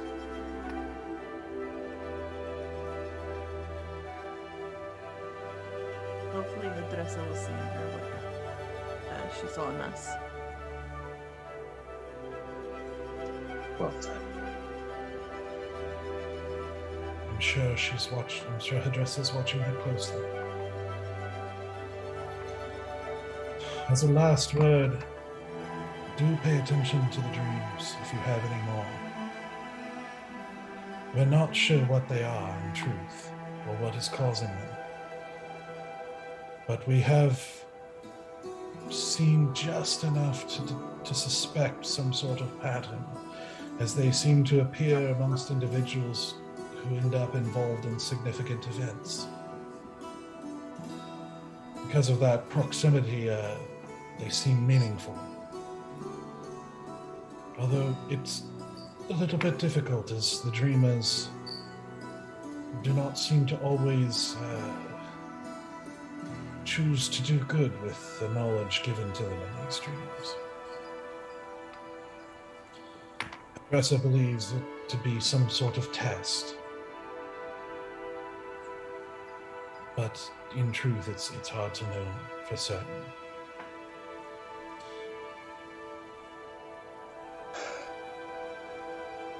But whatever the cause, Even Hadressa herself has experienced one, like I said. So it brought her to Carandia. So they seem to be significant. So do pay attention. I do have one final thought before we leave, because how we arrive is going to matter here. What have we all decided that we are not going to be the ones responsible for Greenwood, or are we going to be responsible for Greenwood?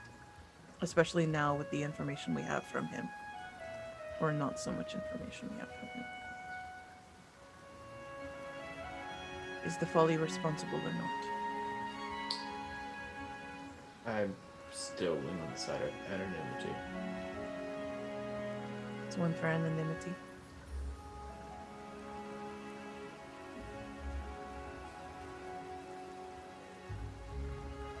Torn.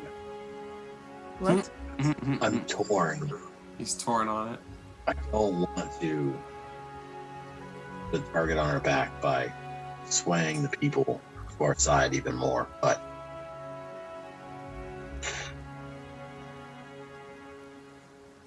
we would be in a position to do more good. We would have a voice on the council, possibly. There are benefits. Are you willing to play the game of politics that comes with that? Because we will be even closer to it than farther away. Unfortunately, we already are. It's just we're playing the game without really being part of it. And if taking responsibility for what's the word? Usurping the king earned us. Oh, what? It's something side. It's not patricide. Regicide. It's Regicide. regicide. Yeah, Mm-hmm. if it gives us the ability to have more of a voice in what happens in that city, say, rooting out the Smiling Men and maybe fixing some of the corruption. I'm willing to put my name in the hat. But it would also tie us to Carandia.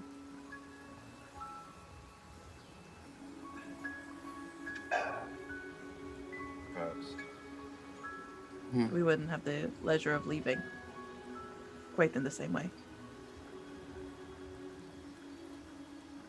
I I'll disagree. just put it out there. Well, then it sounds like you are on the plan of taking responsibility. So then we are evenly matched 1-to-1 right now. Okay. Valan, align easy. a little bit more with taking responsibility for it. Easy.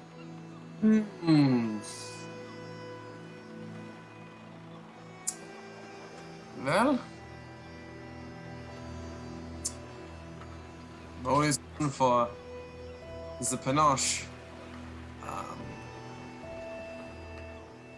However, I do like the freedoms of Vonda as well. If it helps, I am on Bear's side on this. I don't think the word help works the way help means. You're leaving the biggest decision of this group's existence to the Chaos Wizard. Yes! Yes, I am. I mean, it could be Oh, I a love lower it. point flip. I'm pretty That's good exactly either way, what Easy does. He takes out a gold coin, which should have Are one. you serious? No. One other. This is easy. I love it. Don't leave this up to the flip of a coin. This is not a coin flip decision. Hey, you have your god. This is the fattest. Yes, this is a Valan. This or the Ix. What's her name? Damn. You know what I'm talking about. Pixie. But the girl. Anyway. Easy. are you torn? You're 50-50. You have no idea what's what. I'm so into this. All right. I mean, I'm all for it. Oh yeah, I'm too. All right. This is great. It'll be. Yeah, I'm rolling a d20, but Odd or even? yeah, 1 through 10 will be. We should go incognito. 11 through 20, we were. I can't wait. I'm waiting for the natural 20. It was like a 17. It rolled to a 3, so we're going. Oh! Okay. All right. There it is. Hey. Yeah, we're going ambiguous on this one. It was there. I saw it. It was still spinning when I dropped it, and it hit 17 and over to 3. So close. We will stay. Anonymity. And anonymity is yeah. Probably only avoid that for so long, but Indeed. maybe it is. You just see, like, Induriel chuckling a little bit to himself as he. Watching dynamic. I'm merely thinking to myself what most of the world would think if they knew how such significant decisions were made. We are the Folly. Our name is apt. Yeah.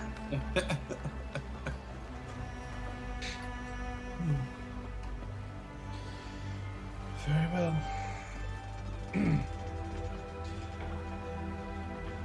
I will. It has been a pleasure to meet you. Likewise. I was just yeah. I am glad to have more reliable allies in this fight. I believe we will do great things together. I hope so. Tell Orthocristy is very funny. And tell Arthurian that there is still love in the world to find. Are we really going home like right now? Apparently. For us, keep going. I don't know. I just. It's been a long day. Just gonna say that. Okay. Did you want to sleep here before we head back? I gotta. If we're going, let's go. Let's go. I mean, find I out don't want to what we impose. did. I don't want to impose on your hospitality, but would there be a place for us to bunk for the night before we head out? I suppose so. Oh, that would be really great. However, I do want to point out that time is still moving forward. Correct? We're not getting bumped back into the past, so we would Yes. potentially be gone for a period of time. It does work here the same as it does in the material world. I mean, So we need to get our Stoic, story I don't know if that. straight.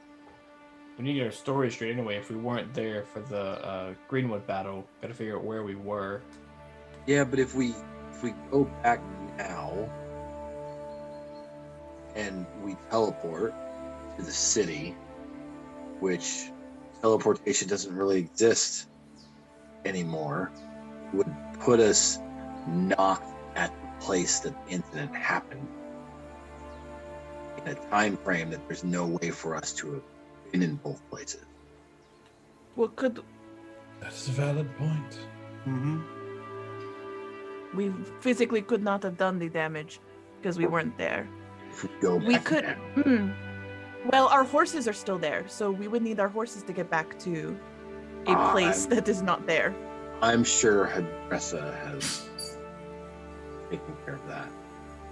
I would hope. Is there a way to ask her if our horses are not or somewhere? I can relay a message. Because if we go back to town and we get seen by the right people, it would elaborate our story. It would. It's much as I want to just take it.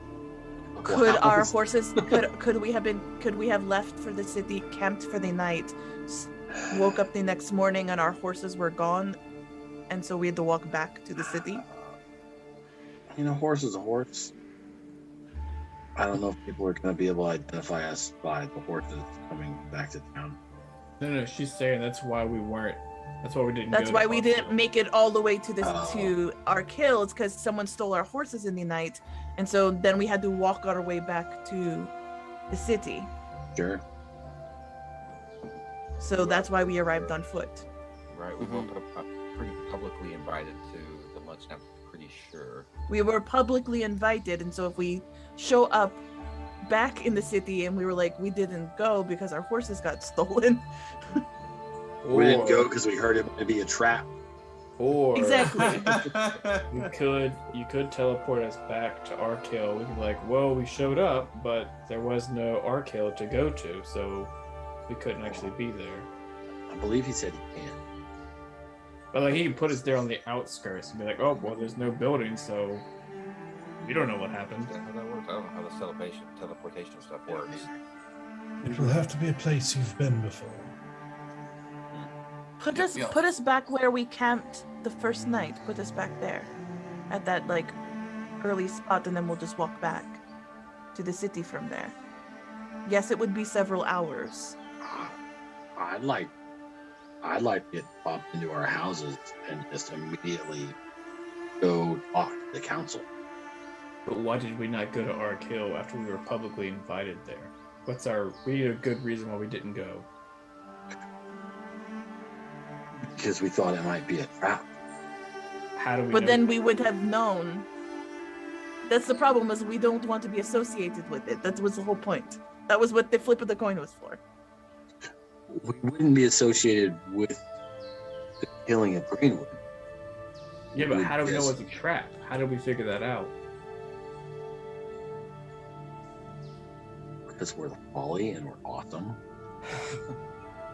And we know these things.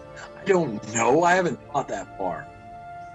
I just really want to go into the council and be like, what happened? Really? I know, but it's Drop- painting no. silly. What we need to do, okay, we're going to get dropped off an hour outside of the city. We are going to rough ourselves up a little bit. We got jumped and our horses were stolen. Speak for So we yourself. made our way. I'm already I will roughed up. punch you in the face a few I'm times. if it already roughs you roughed a up. little. And then we will make our way back and we will say we got jumped by somebody and we don't understand what happened. Okay, but And we that make also our way sounds- back to the city.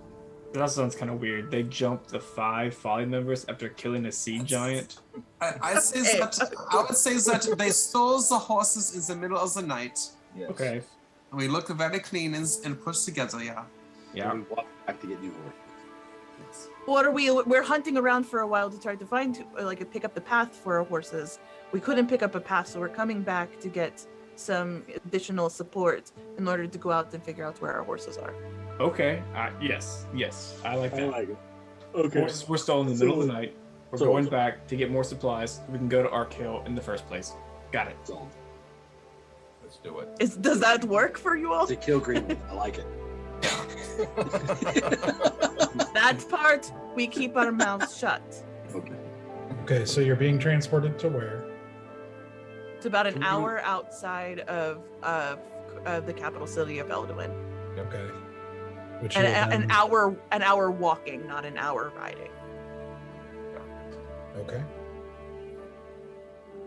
Yes. Because would that make sense? Because that would put us about the time that we would, because we spent a few hours to get out that night before we camped, and walking, and that we were riding. So walking wise, it would make sense that the next morning we woke up and there were no horses, and so that's the time it took for us to walk back to Elduin Because as long to as we're get back, assistance. we just need to go to the. We need to go to the council and request horses. Sure, We need yeah, to we'll be go back seen and by say. them. The time Yes, frame. that's totally fine. But there's no but possible time way wise, for that us would to make get sense back. because there is no way we could have walked back. Like timing wise, walking back, that would have put us about where we are now. Correct?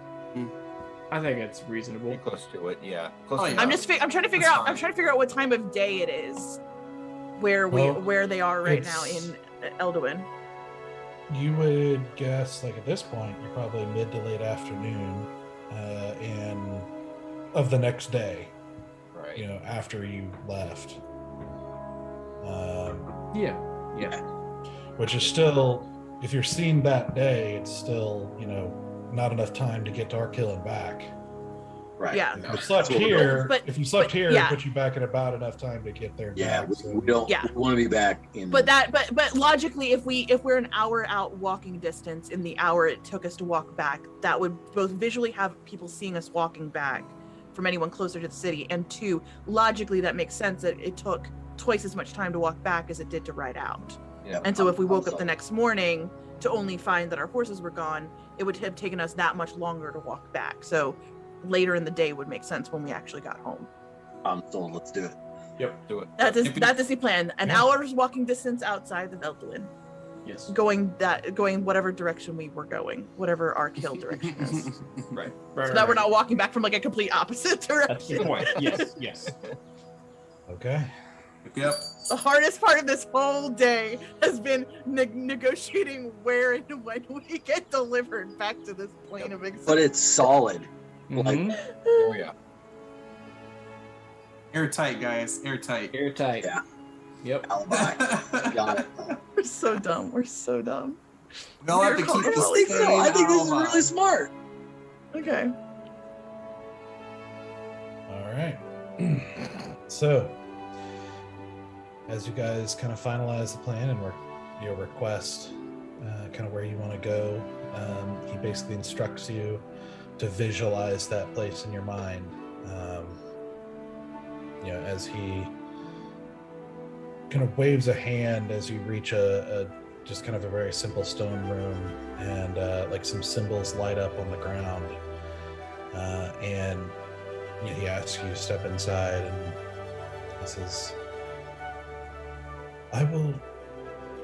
we will be in contact, and we will send word when we have any sort of actionable information, and relay to you anything we learn in the meantime.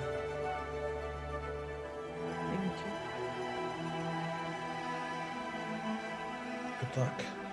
And gods be with you. He kind of gives you a final nod, and you see the symbols underneath you flare as you're transported back to the spot to eventually make your way to Elduin and you know, kind of play out your plans. And that's where we're going to end for tonight. So this does mark the end of the first arc, and so what's going to happen is the things that happen as you return to Karandia, you know, items, things like that, we're going to resolve either at the beginning of the next session, or kind of in off time as we kind of determine it. But you're going to have 3 months of downtime in game. Oh, hell yes. Yes. So you'll have to kind of think about and decide what you want to do with that. As you, it's basically 3 months before you receive some kind of actionable word of some sort. And so, yeah, you have to decide what you want to do with that 3 months, and we'll talk out, you know, any kind of logistics or details or what's possible or anything like that based on what you want to do. And of course, we'll resolve, you know, you'll find out kind of what happens with the throne and like what happens with the, you know, what Hadressa comes up with and different things like that. We'll kind of resolve that kind of in a quicker format as well. As a side note, one last scene, if you decide to do it, if you decide to try to do the thing with Kiri, we can resolve that at the beginning of the next session too. If not, then we'll just keep going. I would want to, but we can retcon that Yeah. like in person on when we come back. Yeah, Yeah. I Yeah, definitely you want have to some- be curious. Have some time to think about, you know, what you want to do there. We'll see that. Mhm. We'll see that heartbeat out. Oh yeah. Yeah, I do too. Like, Yep. Sweet. I'm excited.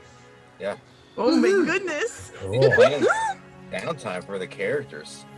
I know, right? Wait, so just so Well, I'm we're- understanding, we each come with our own 3-month stint? It's up to you. You figure out, you can talk, if you want to do something with another character, you just talk to them. Sweet. It's 3 months of downtime, so you guys decide what you want to do. Oh. Together, individually, whatever. Next year. Awesome, Yep. awesome. Okay.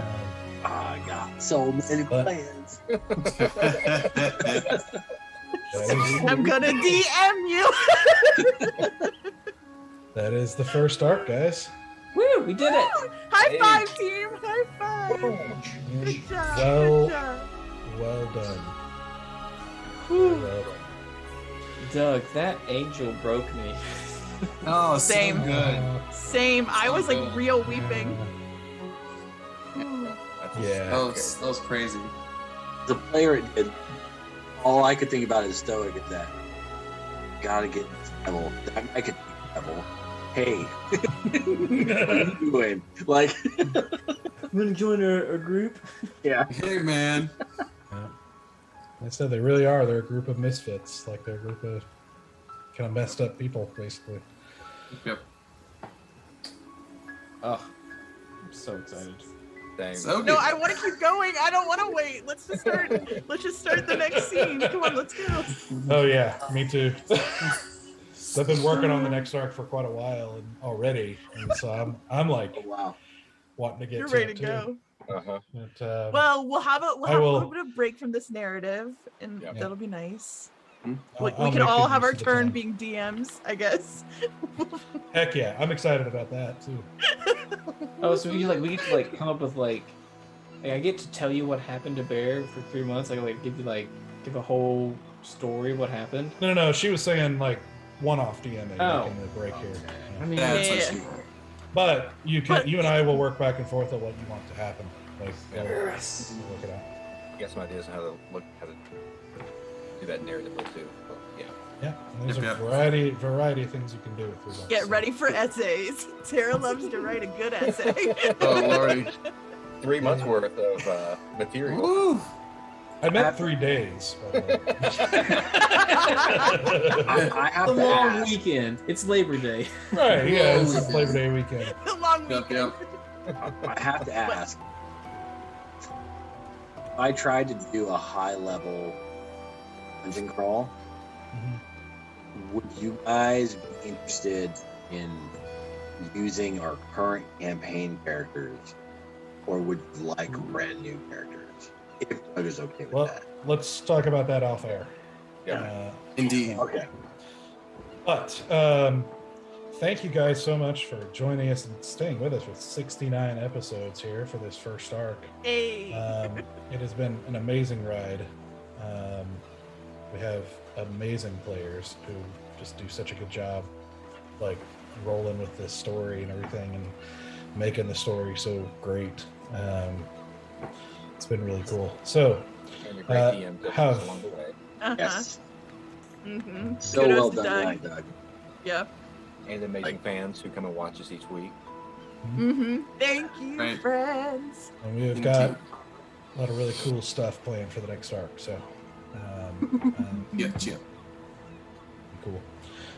So we will see you guys not next week. Nothing is happening next week, but the following week we'll be back for a one-off or something of that sort, a different story, which we'll do for a few weeks, and then we'll come back January 3rd for arc 2.